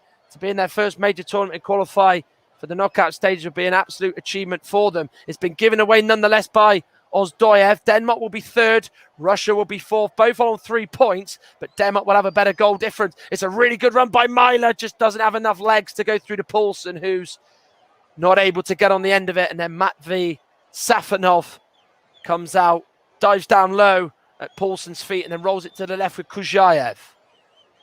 It's given back to the goalkeeper by Safonov, and Zobnin has given it straight to Poulsen, and Denmark are 2-0 up. Yusuf Poulsen has scored the easiest goal that he will ever get. And Roman Zobnin just probably wants the ground to eat him up with an error like that. He has gift-wrapped a chance for Denmark, which they've opened, and they've gone 2-0 up and have further strengthened their chances of reaching the last 16 in the European Championships. Russia 0, Denmark 2. My goodness me, what on earth is Roman Zobnin doing? Well, he gets it in the middle from Kuzhaev. He turns, he just doesn't even think to know where Safonov is. He just looks up and thinks Safonov is going to be there. But he's overhit it. Safonov's gone to his left-hand post to just try and get on the end of it. But he's overhit by Zobnin. And then he's just trying to just get across to Poulsen, not allow him any room to shoot. But as he's trying to do that, he's just sort of gone down. He's just sort of dragging himself along the floor to try and stop it. But Poulsen there just stays calm and rolls it in. And Denmark have gone 2-0 up. What a horrible moment for Roman Zobnin. Denmark now 2-0 up, really now in command of this game. But of course, what they really want now to make things even better for them is for Finland to go a goal down against Belgium, as Yusuf Poulsen has just gone off. And his last action is one that's going to be a goal for his country. 2 in 3 games for him in these championships. But My goodness me, what an absolutely shocking moment it is for Russia. We've got it all to do now if they are to stay in this tournament and not finish bottom of the group. Alexander Sobolev looks like he's going to be coming on along with Rifat Zamaletdinov, and Jens Striger Larsen has come on in place of Daniel Vass. And as well for Denmark, Kasper Dolberg has gone on for Yusuf Poulsen in the process. So they've gone off after an hour in that game. So changes for Russia, 2 in the offing for them as well. Sobolev and Zamaletdinov come on. Ozdoyev off as Zamaletdinov comes on in his place. And we are going to see the other change for Russia. I'll just announce that very, very shortly. It didn't actually come up on the screen who actually was replaced, but the Denmark changes. Striger Larsen on for Vass, Poulsen off, and Kasper Dolberg on of Nice as Striger Larsen tries to play the ball down the line on the right-hand side, but it's cleared away by the Russian defence on that left as Pierre-Emil Højbjerg, of course, in that bandage with blood, very much sort of an image of sort of to take away from in Danish football. So very much like Terry Butcher all those years ago when he was wearing the England shirt, when, of course, his T-shirt was absolutely blazed in red, wasn't it? From head to toe, near enough. Here is now Zamaletdinov, tries to find Zhuba, but the ball has gone beyond him on his right-hand side. Cut out by Simon Kjær. Here is now Christensen out to Striger Larsen. Good challenge by Golovin as he comes back to help his defence. Clears it into the middle. Here is now number 23, Kuzhaev. He plays it to a Russian shirt. Was there a foul in there? Clement Turpin says no, it was in the middle of the pitch. Denmark now have it. Dolberg with the back of the Damsgaard. Great challenge by Roman Zobnin. Had to get that right. He went to ground. Damsgaard just looked like he was going to get on the end of the Dolberg flick on the edge of the box in the middle of the pitch. But he was denied and stopped in his tracks. And Denmark have got the wind in their sails. They want another one. Here's Braithwaite. Now Myler. Gives it to Braithwaite. He was just crowded out. Myler will have it. Taking on. Zobnin shoots. And Safonov saves at his near post. But Denmark really have got their tails between their legs and are really rattling the Russians as Christensen competes with Sobolev. But Sobolev has done well to come away with it, the Spartak man, and pushes over Thomas Delaney. But Denmark win it back. There's a hunger. There's a desire about Denmark that has probably just been added from what Kasper Hjulmand was saying. 63 minutes gone. Russia 0, Denmark 2. Don't worry, we'll be going to Russ Werner for Finland updates. Braithwaite into Dolberg. It could be 3, but it's a terrible touch by Kasper Dolberg that lets him down. And that was a big chance to make it 3-0 and make it so much more handsome for his team. And the Russian change, of course, we saw Zamaletdinov come on in place of Magomed Ozdoyev. Still unknown who Sobolev has actually gone on for in due course. I think he's actually come on in place of Maranchuk, but I will just double check on that. Here is now Dolberg. He was pulled to the ground by Kudryashov, who's already been booked, remember. He's put his arms in the air. He knew exactly what he was doing there. Clement Turpin, the referee, isn't in the slightest interested in giving a second yellow card. And Kudryashov is walking a small enough tightrope as it is. And there's a free kick with just 19 and a half minutes of the second half gone. Russia 0, Denmark 2. But the most important thing is that Finland are holding Belgium to a 0-0 result at the moment in this group. So it means that Finland stays second, Denmark go third, and hope that they'll be one of the best 4 teams from the 6 potential to get into the knockout stages. And of course, Belgium will go through as group winners. But the Telia Parken crowd has found its voice. The red and white of Denmark are jumping up and down, or the white of the Danish players tonight as it is, in their change strip. It's a free kick right on the right-hand touchline. Damsgaard, who got the first, is around this with Jens Striger Larsen, both, of course, playing Italy with Udinese and Sampdoria, respectively. Damsgaard with a deep cross. Braithwaite attacked it. Safanov with that right punch away and has gone out for a throw. And I will go to Russ Vernon. We've been waiting for about 5 minutes to try and go to him. And I'll go to you quickly, Russ, because there's been a bit of action in St. Petersburg.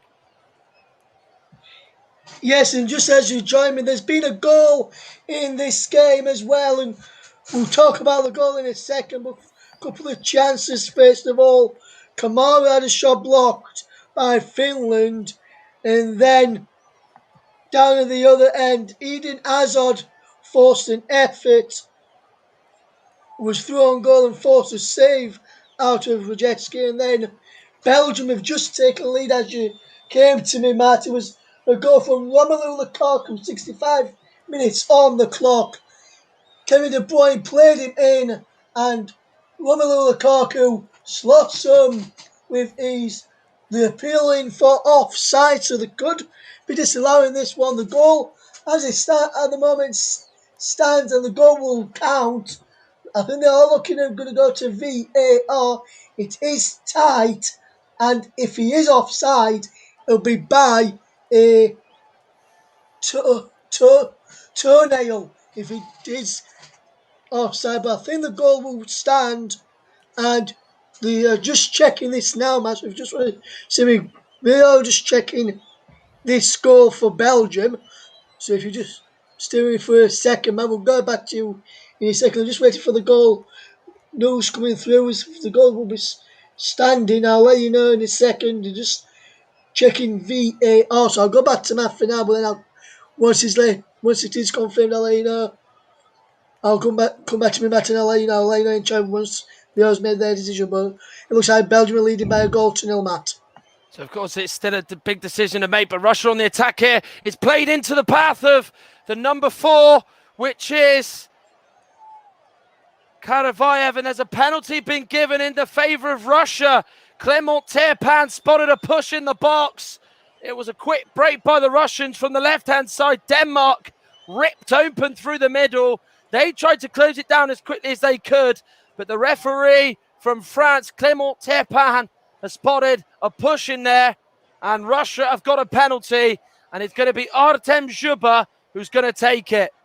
Well, Karavayev made the run. He plays it into Sobolev, who goes down. Vestergaard had his arms around Sobolev, and there is certainly hands into the back of Sobolev. He was centre. He's around about sort of 8 yards out when the push takes place. I think he just threw himself down to the ground a little bit, but there's certainly hands on it. I'm not actually sure if that's a penalty in my eyes. I must admit that.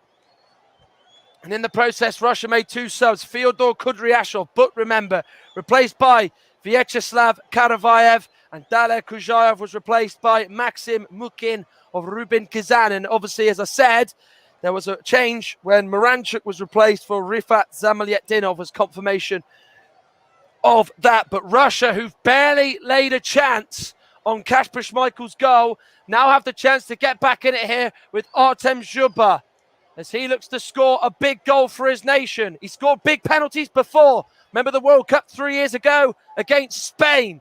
Can he do it here with 21 minutes to play? Clement Turpin blows his whistle. The Danish fans behind the goal try and put him off. Zhuba stays cool and scores down the middle. Schmeichel died to his left. Russia back in it, and Artem Zhuba scores. He is so important to this Russian side, and he steps up to the plate and delivers a vital goal that gives Russia some hope of clawing this back in their favour and clawing back their hopes of 3rd place and potentially knockout football beyond the group stages at Euro 2020. Russia 1, Denmark 2, and Russ, has that Belgium goal been given after the VAR check? No, it's been given as offside, Matt. He's still goalless, and I've just seen a replay of what VAR gave for, and it was just the foot of Romelu Lukaku was just beyond the last defender as he received the ball. We have played 69 minutes gone, and it is still Finland 0, Belgium 0, Matt. So a bit of a big moment in that game nonetheless. So as it stands, it's Belgium 7, Russia will be bottom of the table on a point. Second will be Finland on 4, and Denmark will be on 3. But of course, Russia will be on 3 points themselves, but Denmark will have a better goal difference than their opponents tonight, with it staying as it is. We are 19 and a half minutes of the game remaining. It is Russia 1, Denmark 2. Denmark, of course, took the lead thanks to a wonder goal from Mikael Damsgaard, his third in Danish colours. And they went 2-0 up with Josef Poulsen, scoring courtesy of a horrendous back pass by Roman Zobnin. And then Russia scored from the penalty spot just around about 2 minutes ago when Artem Zhuba scored to give them some sort of hope and some salvation that they can get back into this one at the Telia Parken, which is, of course, going in Denmark's favour. But with Finland drawing, it means that Markku Kanerva's side will join Belgium automatically into the group, into the knockout stages. And, of course, it will mean that Denmark have to nervously wait to find out if they've gone through. Here's Karavayev, who's made a massive impact since he came on. He set the chance up for Sobolev to get the shot on goal and ultimately win the penalty. Karavayev with the ball in from the left-hand side, and then Delaney's cleared it away. And that's that fresh pace, that fresh bit of injection that Russia needed. Of course, Kudryashov's not really able to get up and down the pitch. He is more a centre-back by trade. So Mikael Damsgaard, who's certainly left a mark on this game, is to be substituted with 72 minutes gone. And Christian Norgard of Brentford's going to come on. He suffered his injury problems this season. Of course, missed the playoff final, but was actually named as a substitute because of his important contributions over the season by his manager, Thomas Frank. Will be in the Premier League next season. And of course, Norgard is on. Karavayev will take the throw down the left-hand side. Looking for options ahead of him. Forward. Does throw it high forward. Looking for Sobolev, but it's cut up by Christensen, who gets there first. Karavayev crosses in on his right foot. It's a weak cross on his weaker foot, admittedly. And it's gone off a Danish player. And now they come out away with it. It's gone out to Braithwaite on the left-hand side. He's drifting with the ball forward. Myler's on the outside of him. He's made the run forward. That's a lovely ball slipped through to him. He's got Striga Larsson alongside him, but as Myler just delayed playing the pass, there was a Russian foot to get in there. I think it was Igor Diveyev who's made it go out for a corner kick. And down this left-hand side, it's a game you're listening to on the Commentary Hub, the home of alternative commentary. Of course, we'll be covering England's game tomorrow on Hot Mic with myself and Justin Hoyt on the commentary for that. With kick-off at 8. And, of course, we'll be keeping a close eye on what happens at Hampden Park as Scotland take on Croatia. As England, of course, will be hoping to bounce back with a win to secure top spot in Group D. And, of course, just as this corner is about to be taken, there's 5 Danish players on the last line of where Safonov would stand on his goal line. Of course, it's got Zhikia and it's got Mukin in front of it. It's got 2 Russia players there, so they're trying to just block the keeper's sight and not allow him any room. But it's got to be a good delivery by Striga Larsson nonetheless. It is not a bad ball. Safonov with just about an arm in there. There's a bit of a scramble. And then Turpan's watching it. It's come to Christensen.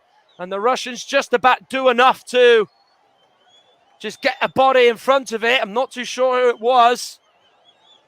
Quite frankly, I don't think Stanislav Cherchesov, the Russia boss, will care one bit who got in the way of that. It was just a case of just not allowing the goal to go in and to make Denmark have their 2-goal cushion back. But it came in. Safonov had Simon Kjær right in front of him, and it actually goes off the head of Kjær. Then he tries to punch it clear. It's got off a Russian head thing. Kjær has a little back heel at it, but the Russia players were just back in time to deal with it. 15 minutes to go. Russia 1, Denmark 2. And it's been a real interesting second half. Denmark have been dominant, but of course that goal has just given Russia that real bit of hope. Of course, it came into the fact tonight that Denmark knew that if they weren't to win, they'd have no chance of standing any chance of the knockout stages. Braithwaite is fouled as he was pulled on there by the Russia centre-back Igor Diveyev, who shakes his head. He can have no complaints, and that's a yellow card. Well, just that ball into the middle, and then he just tries Højbjerg, who's had a really good game tonight, just plays it through to Braithwaite, and Diveyev is a real sneaky foul. He's even got his arms on him before Højbjerg has even played the ball. And Stanislav Cherchesov was really unhappy about giving a free kick away there. It is about 25 yards out. It is rather central, so this does favour the ball being whipped in. Striga Larsson has been heavily involved in the discussions with Pierre-Emil Højbjerg on this free kick. I think they might actually try and go for goal here, as this is a big moment in the game. Safonov's got to make sure he's got his wall right. They've got pretty much every outfielder back. It is going to be Højbjerg to drill it, but Safonov saves. Yeah, it carries all the way through. He's got a lot of power behind it. Really just sort of puts his body across it. And he's just sort of straight at Matvei Safonov. Dobnin goes down under the foul from Thomas Delaney.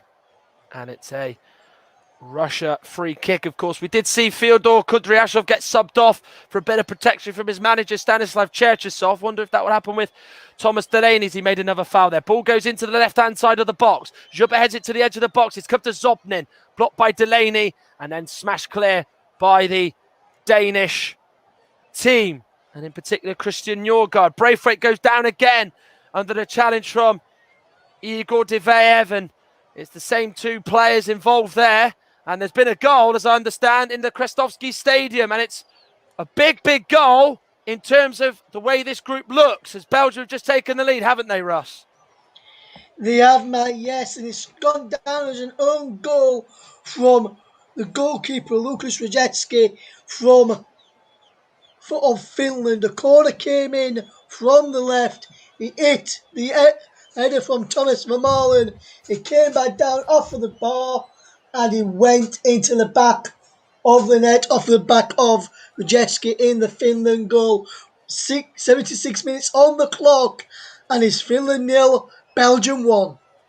Well, they've just heard the news. Some of those Denmark fans checking their phones, checking the internet, checking whatever, social media. There as it stands, in second place, Denmark. Finland have dropped to fourth, and it now means that Russia have gone into third place, so they stand a great chance of reaching potentially the knockout stages themselves, but Denmark won't have to worry about that third place berth. In it goes by Striga Larsson, then headed behind by Diveev for a corner kick. Well watched by the CSKA Moscow centre-back. It was whipped in well to the back post. Had he not been there, Braithwaite would have had a chance on goal, and I think he knows it, the Barcelona man. Really well watched and turned behind for a corner by Igor Diveev. So it's a corner on the left-hand side. As it stands, Belgium going through with a 100% record on 9 points. Denmark on 3. And then, of course, due to the fact that they have scored more goals, they will go through. Russia will be third. Finland will be last in the group. And then make this corner on the right-hand side. In it goes, attacked by Christensen. Safonov dives down low to his right. It's a big hand as well. The attack is certainly not over by any means, but Mailer's cross is now blocked by Zhuba, and Christensen thought he'd had it. As they've taken the throw in quickly, they want to make this secure as much as they can. Delaney with the cross, Braithwaite with the header. Saved by Safonov again. He's only parried the Striga Larsson, and Simon Kjær was attacking it. And then it's hit by Christensen. What a goal that is! Denmark have gone 3-1 up, and they're on their way surely now to the knockout stages. They had 2 bites of the cherry, but the third one was not to be saved by Matvei Safonov, and Andreas Christensen has hit an absolute thunderbolt. Russia 1, Denmark 3. The subs, the coaching staff are on the pitch. Denmark are on their way as it stands to the knockout stages, much to the delight of the Telia Parken crowd. The majority of them wearing the red and white of Denmark. Russia 1, Denmark 3. Well, it was a really good chance. Braithwaite had a header that was saved. Striga Larsson put it back into Kjær. He should have scored, but it comes to Christensen. Bang, what a strike. He's absolutely leathered it, the Chelsea man. No chance for Safonov. It's just gone for a crowd of bodies into the back of the net, and Denmark are 3-1 up. And on a big, big night where they've had to deliver, they are doing it for those fans. And more importantly, they're doing it for Christian Eriksen. A man, of course, who was so close to death in this very same stadium 9 days ago. He's very much in there in spirit, if you like, watching at home, resting up. as his teammates are delivering when they really need him to most. And that goal has now put Russia back at the bottom of the group because they've now gone to -4. Finland have gone back up to third.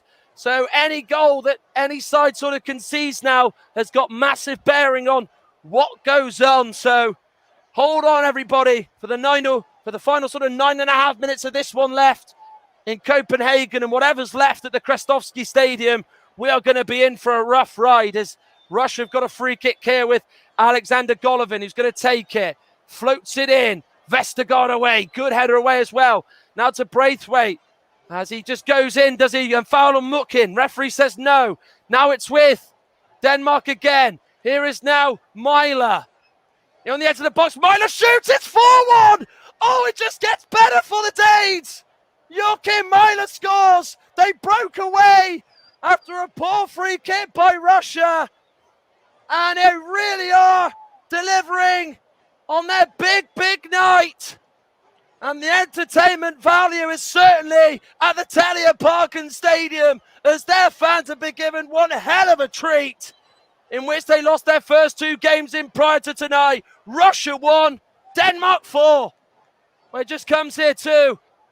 Joachim Myler, he could have played it to Højbjerg, who was on the outside of him, on his left, but he just decided to go on his own. And it was a really good strike right into the corner of Safonov's goal. He's got no chance of saving it. It's Denmark 4, Russia 1, and Denmark have just really now sealed this game emphatically with 2 very different goals, but 2 big goals. And of course, under the circumstances, both just as significant as the other. While there is absolute mass jubilation, Joachim Myler on the score sheet, the Atalanta man playing at left wing back tonight, does what he's in the team to do, push forward, help the attack, and has delivered to make it 4-1 to Denmark. They've scored 2 in a matter of a couple of minutes, and it really is now looking doom and gloom for Stanislav Cherchesov and Russia, quarter-finalists at their own World Cup 3 years ago. It's very much going against them now as Denmark really are on their way. And there's another goal in St. Petersburg. Is it an equaliser for Finland, or a Belgium secure 3 wins out of 3?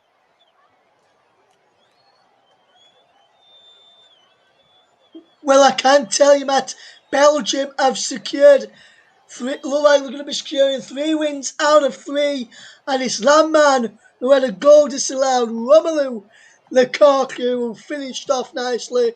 Another fantastic piece of play from Romelu Lukaku, who finished off after a fantastic ball from Kevin De Bruyne.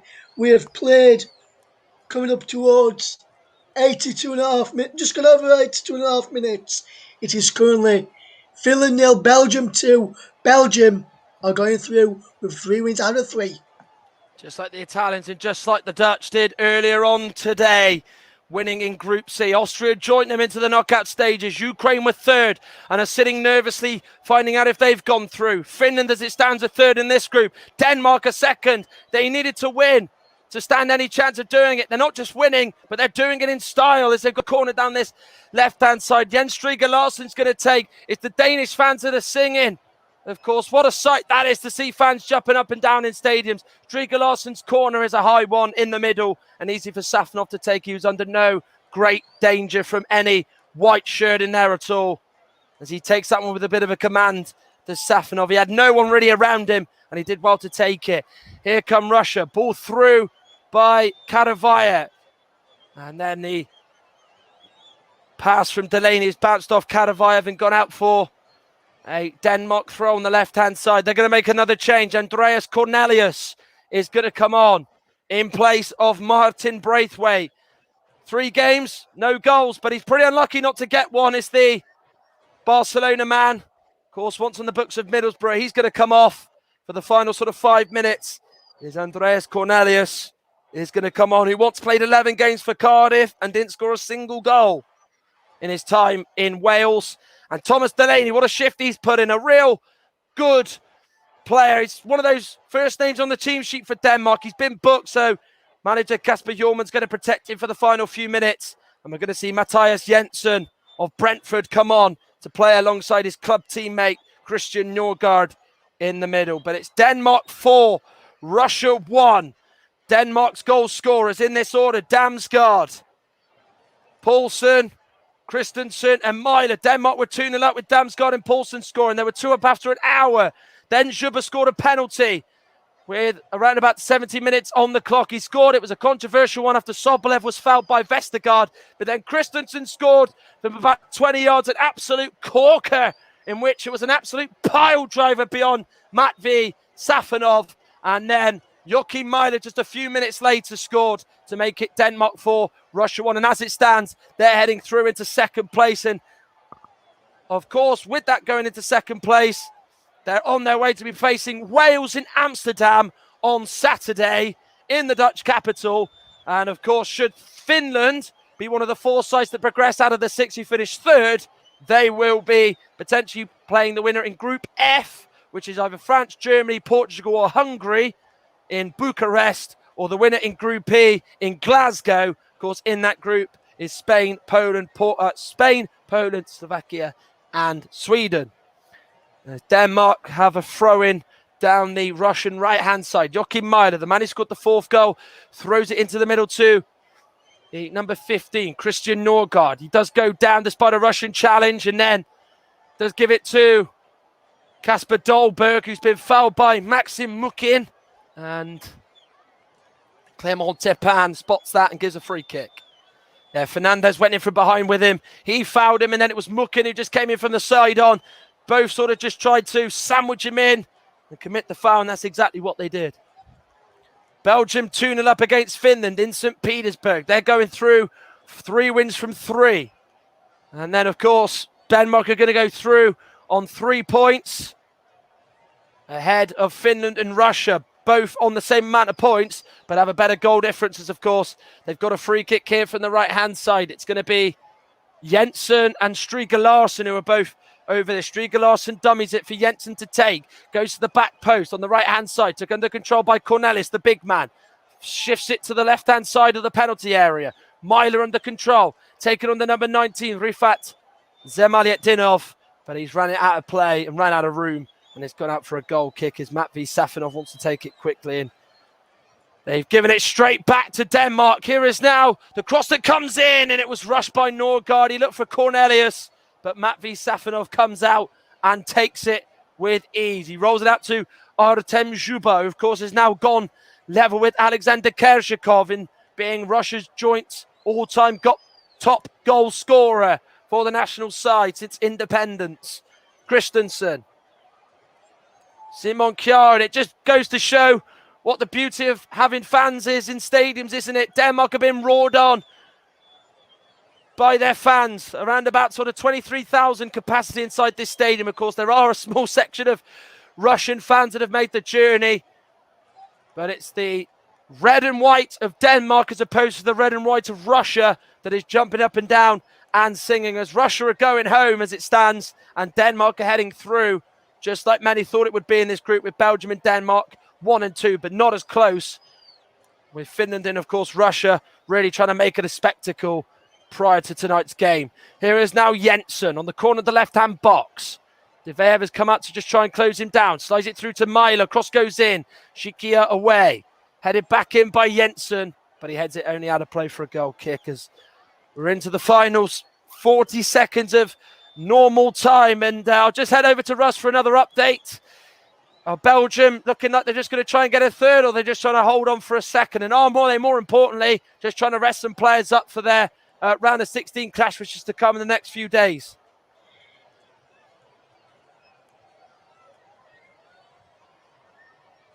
Denmark have it in there anyway. And I'll go to Russ in just a minute. There seems to be maybe a delay of some sort, or just some sort of connection issue. So I'll just try and get back to him very, very shortly as the attackers just fizzled out in the end for Denmark as Jensen has fouled the number 17, Alexander Golovin. So it's perfect timing for you, Russ, too. Just give us a little update on Belgium and whether or not they've just pretty much settled on this 2-0 win that they've got. I don't think they have settled on this, Matt, to be honest, because they could have had a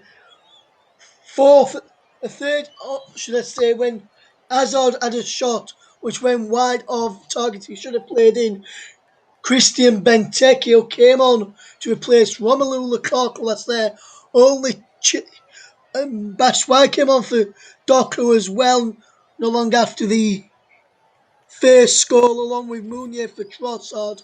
So they are resting a few players, fetching a few players on to give them a few minutes. Lukaku went off after he grabbed his first goal on the 81st minute.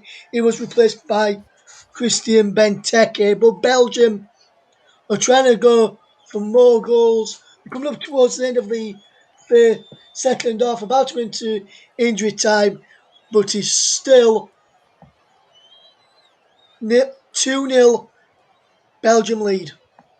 2-0 Belgium lead. They're heading through top of the table on 9 points. 3 wins out of 3. Denmark joining them in second. We are around about sort of 75 seconds into additional time of 3 added on. Denmark 4, Russia 1. It's a high ball into Cornelius. Holds off Zhikia, and then the touch has gone off.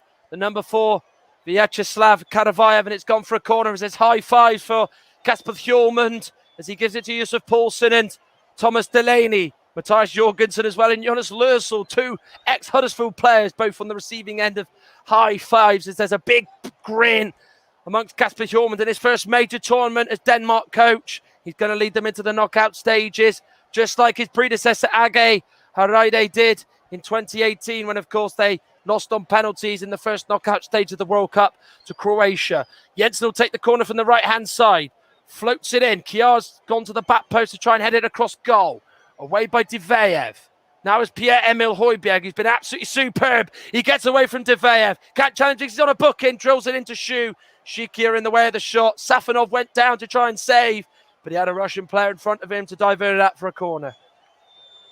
Yeah, it's going to have to play for a corner, and Shikia just gets in front of it, just clears it out. Denmark in the mood for more. They really want to just give a treat for their fans. Well, it could be, and probably will be, the last time they'll play in front of their fans in this tournament.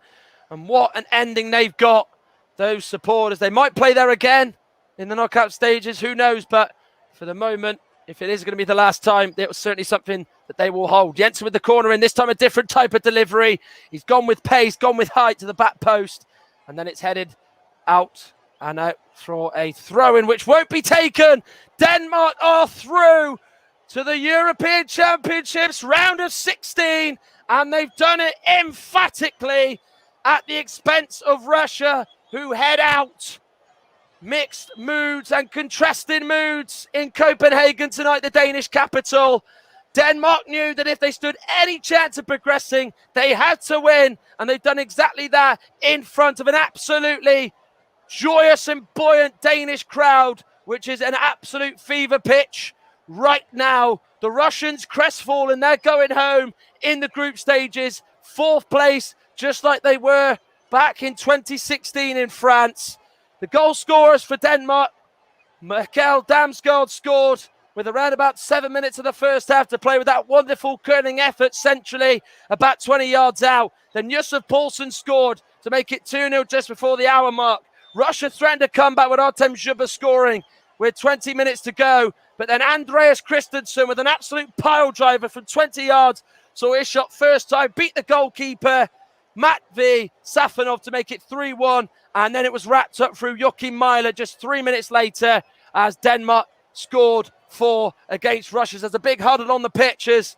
Joachim Mæhle's leading the celebrations with Pierre-Emile Højbjerg. There's a real huddle going on as the Danish players are putting arms around one another. It's a real special moment for them. And of course, Christian Eriksen, I think no doubt, will be on their minds and on their FaceTime, if you like, of course, as he's still in his hospital bed and still in recovery at home. It does feel like there's some technical difficulties there, so it's just maybe just deflated the mood just a little bit. But of course, they've been so through much already in this tournament, haven't they, with him collapsing and suffering that cardiac arrest. They're actually just still waiting to find out if they've got second place. They don't know. They're checking actually SofaScore as the camera pans in on one of the Danish staff officials' phones, but there is now that confirmation that they've come through. It's reached the stadium, it's reached the fans, it's reached the players.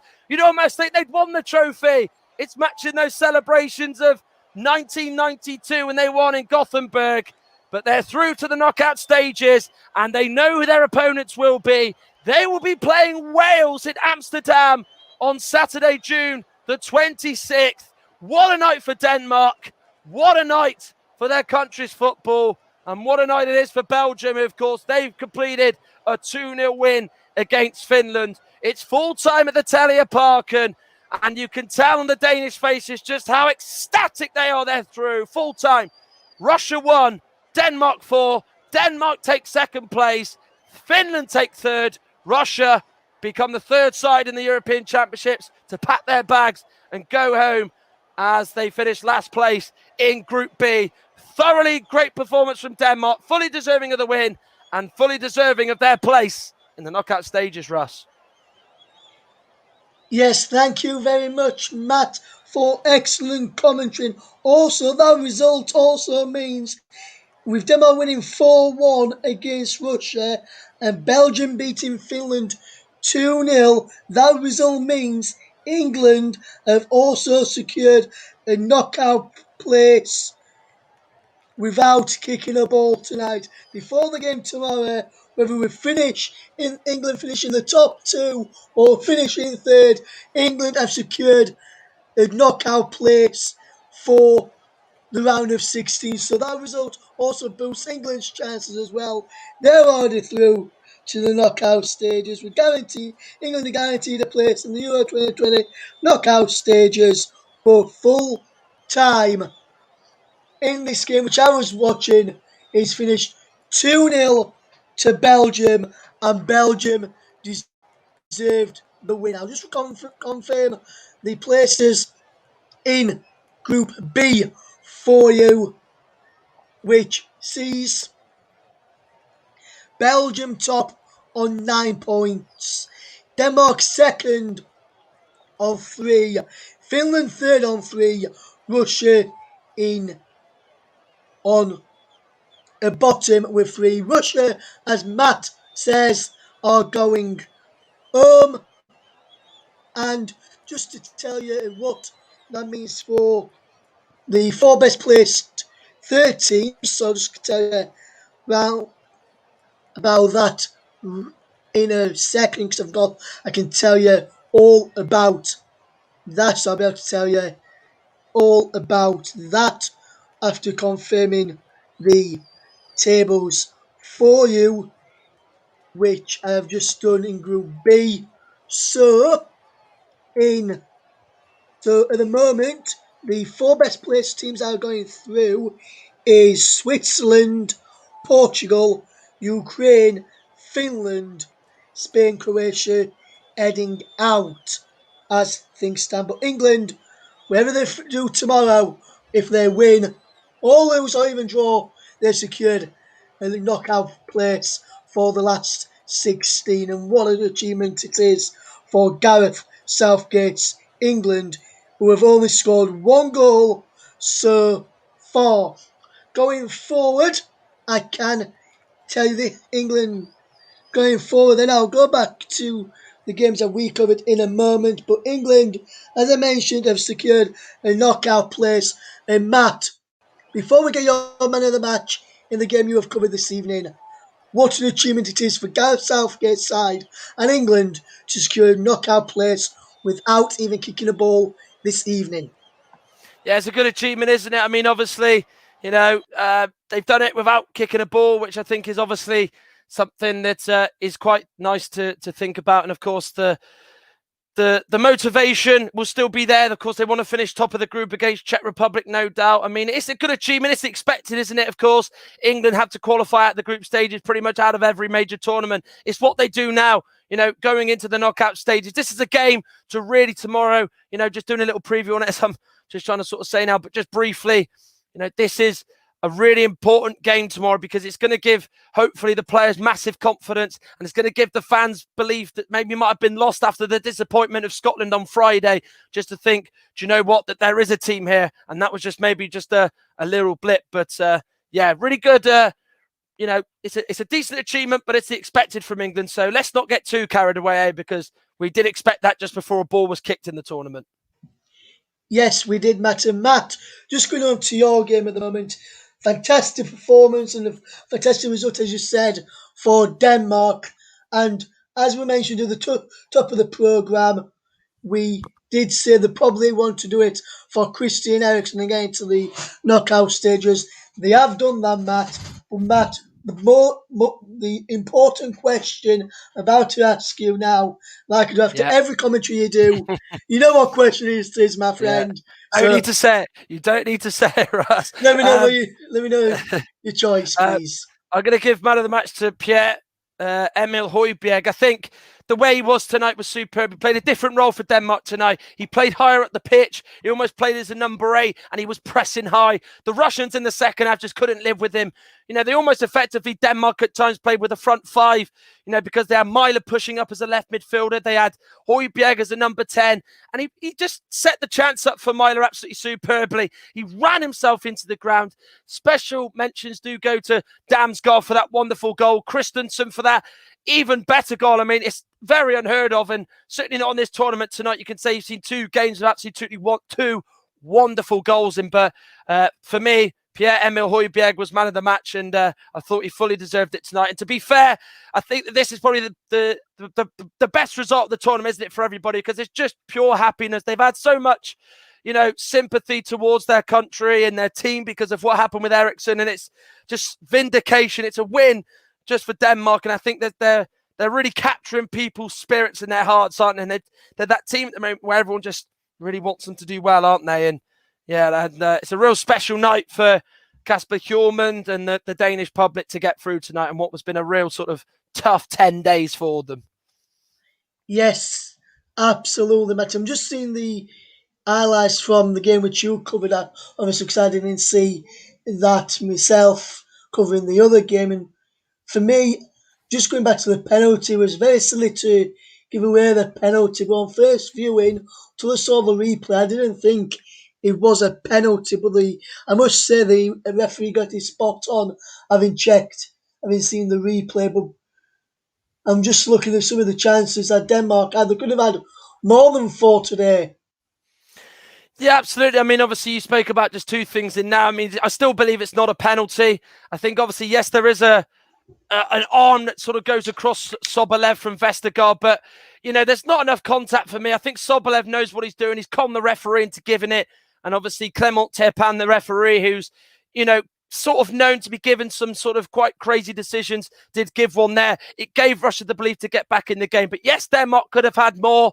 But obviously, what the most important thing is the win and the manner of the performance. And that was just hand in hand tonight. They still scored 4 goals. And so, yeah, it was a fantastic performance from Denmark tonight. Yes, and I've just seen the 4th goal now. And that, for me, other than the Damsgaard one, I think that's actually the 4 goals which Denmark scored tonight. Damsgaard is going to be my favourite, but the 4th goal, for me, is my second favourite out of the 4 goals Denmark scored tonight. Obviously, you'll probably agree with me that Mikkel Damsgaard is probably your favourite one. But I'd have to disagree with you, Russ, because obviously you're not taking into account what Andreas Christensen did. I mean, for a defender to come onto that ball and to strike it like that, he's just arrowed it in. You could not have directed a missile to go into the goal as pinpoint and as perfect as that. I mean, both are just as good as each other, and obviously they're both in a league of their own. Damsgaard's goal and Christensen's goal. But if you had to choose it, Christensen's for me, because it's just the way he's just come onto it. It's out of nothing, just a real bolt from the blue.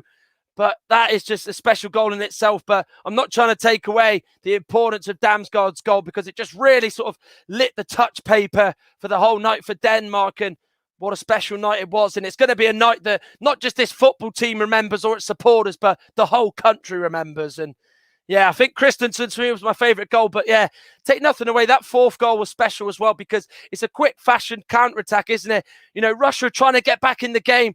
It's that head away from Vestergaard. Højbjerg does so well just to drive the ball forward. He waits for the support, gets it from Myler. He just looks up, sees that the keeper's left a bit too much to his right and just puts it right in the corner. Brilliant goal nonetheless. I thought all four of them, actually, to be fair, were, well, apart from Paulson's, were pretty special themselves. So, yeah, I think 3 out of the 4 could have a strong case to be good goals, I think, Russ.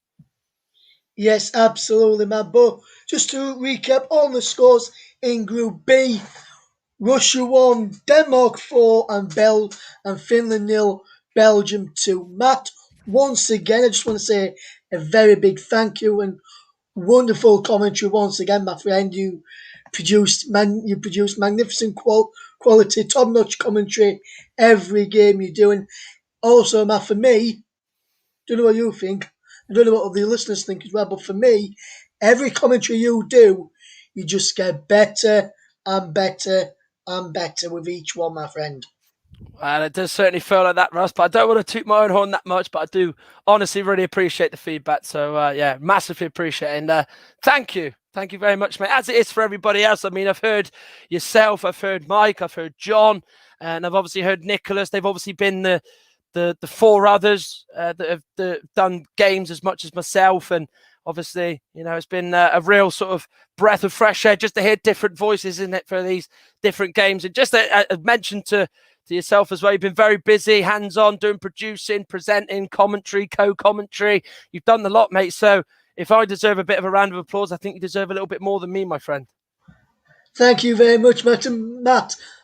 I'm having a day off tomorrow, but my work does not stop there. I've got on Wednesday, I'm covering one of the 5 o'clock games on Wednesday night, and then I'll be back presenting and producing the games in Wednesday evening in Group F, where we'll be rounding up those 2 groups, Group E and Group F. Tomorrow, Group D will be a crossover on mic as well as on the channel as well for commentary between both England's final group game against the Czech Republic, where they'll provide updates for the Croatia-Scotland game as well. There'll be updates on those as well. Will be from Matt as well. He'll keep you across the England game on the commentary alongside the very talented and brilliant Justin Knighton.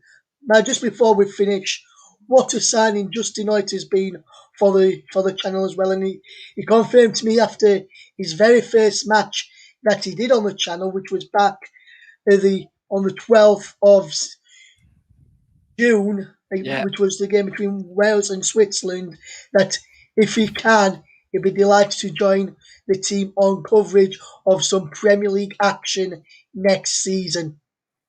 Well, I mean, yeah, I mean, a special mention to him. I mean, if Justin's listening, then obviously even better for him. But if he's not, I mean, obviously I'll try or someone will try and send it out to him nonetheless. But no, he's been fantastic. I mean, obviously, you know, to get an ex-player, to get the insight from sort of just how it is on the pitch, I think is brilliant. And obviously, you know, for him to do it, it's a massive favour for us. And obviously, you know, it really just sort of adds a different dimension to our coverage, just having a co-commentator there. And yeah, he's been fantastic. I worked with him obviously on Thursday for the Netherlands and Austria game, and yeah, he was really, really good then. And you know, I'm looking forward to being alongside him tomorrow for England against Czech Republic. Yes, and that will be his second England match that he has done on the channel since he joined at the beginning of the tournament. He covered England against Scotland alongside Mike as well, and that was just. And if you've not heard that one yet, Matt, he was brilliant on that one as well. I spoke to him at half time and at full time, and even before the game as well, and he was just absolutely brilliant on there as well. So we'll keep you. So hopefully we'll get him on for a few more of the matches as well towards in the knockout stages. You'll next hear Matt. Obviously, you'll hear him tomorrow on Czech Republic against England, but after that, you'll hear him on again between Portugal and France. We'll have a commentary or updates on that game for us. But then he'll be back doing the commentary on Sunday for the quarter-final match number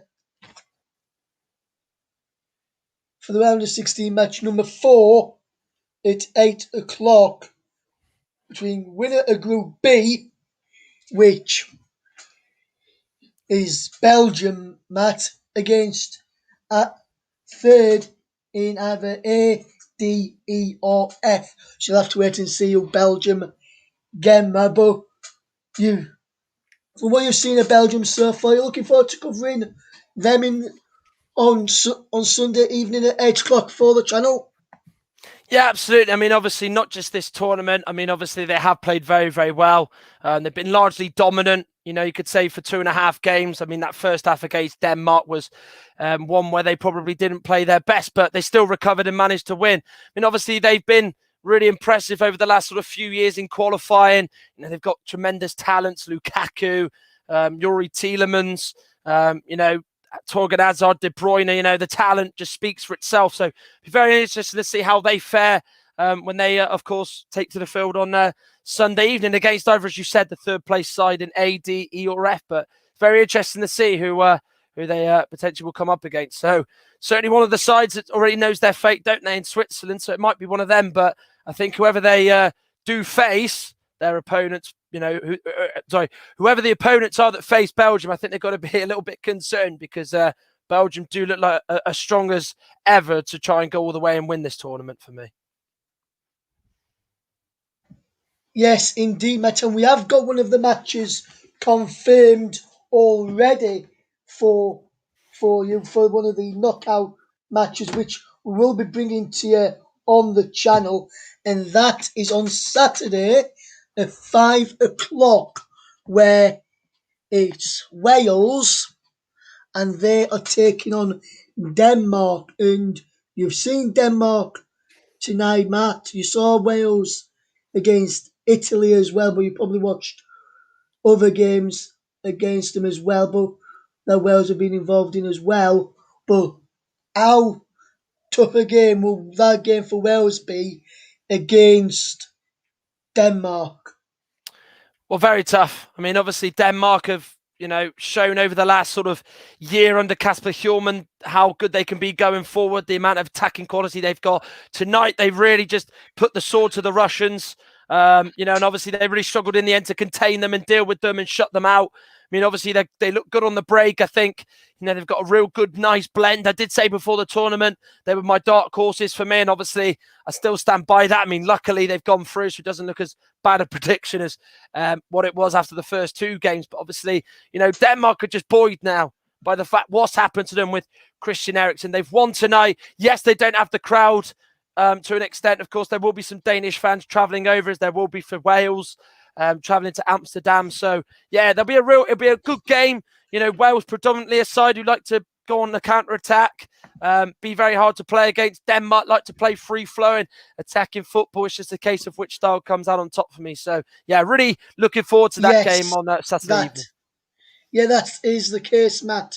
That is the case. Who comes out on top on Saturday evening? Another game which has been confirmed in the round of 16 is Italy, who won a Group A, and they're taking on third in Group C, which is obviously Austria, and with Italy scoring 7 goals so far in the tournament, that's going to be a tough ask for Austria to beat them, isn't it, Matt, on Saturday evening? Well, absolutely. I mean, obviously, for me, the Italians have been the best side in the tournament so far. I mean, obviously, they're still counting on the good form that they took into the tournament with them. 11 clean sheets in a row, 30 matches unbeaten. It does feel like that they're going to get past Austria quite comfortably. But football does throw up surprises. I mean, obviously, I'm not the best at predicting. I did actually think that Russia would make life very hard for Denmark tonight. Look how that turned out. So, obviously, don't probably believe a word that I do say. But obviously, I think I saw Austria against Holland and, tactically, Franco Foda did get that wrong. He did get it right today to an extent. But of course, against Italy, they always look like they're going to score. They look threatening. They look bright. They look really energetic and really comfortable in terms of how they play and the way that Mancini wants them to set up.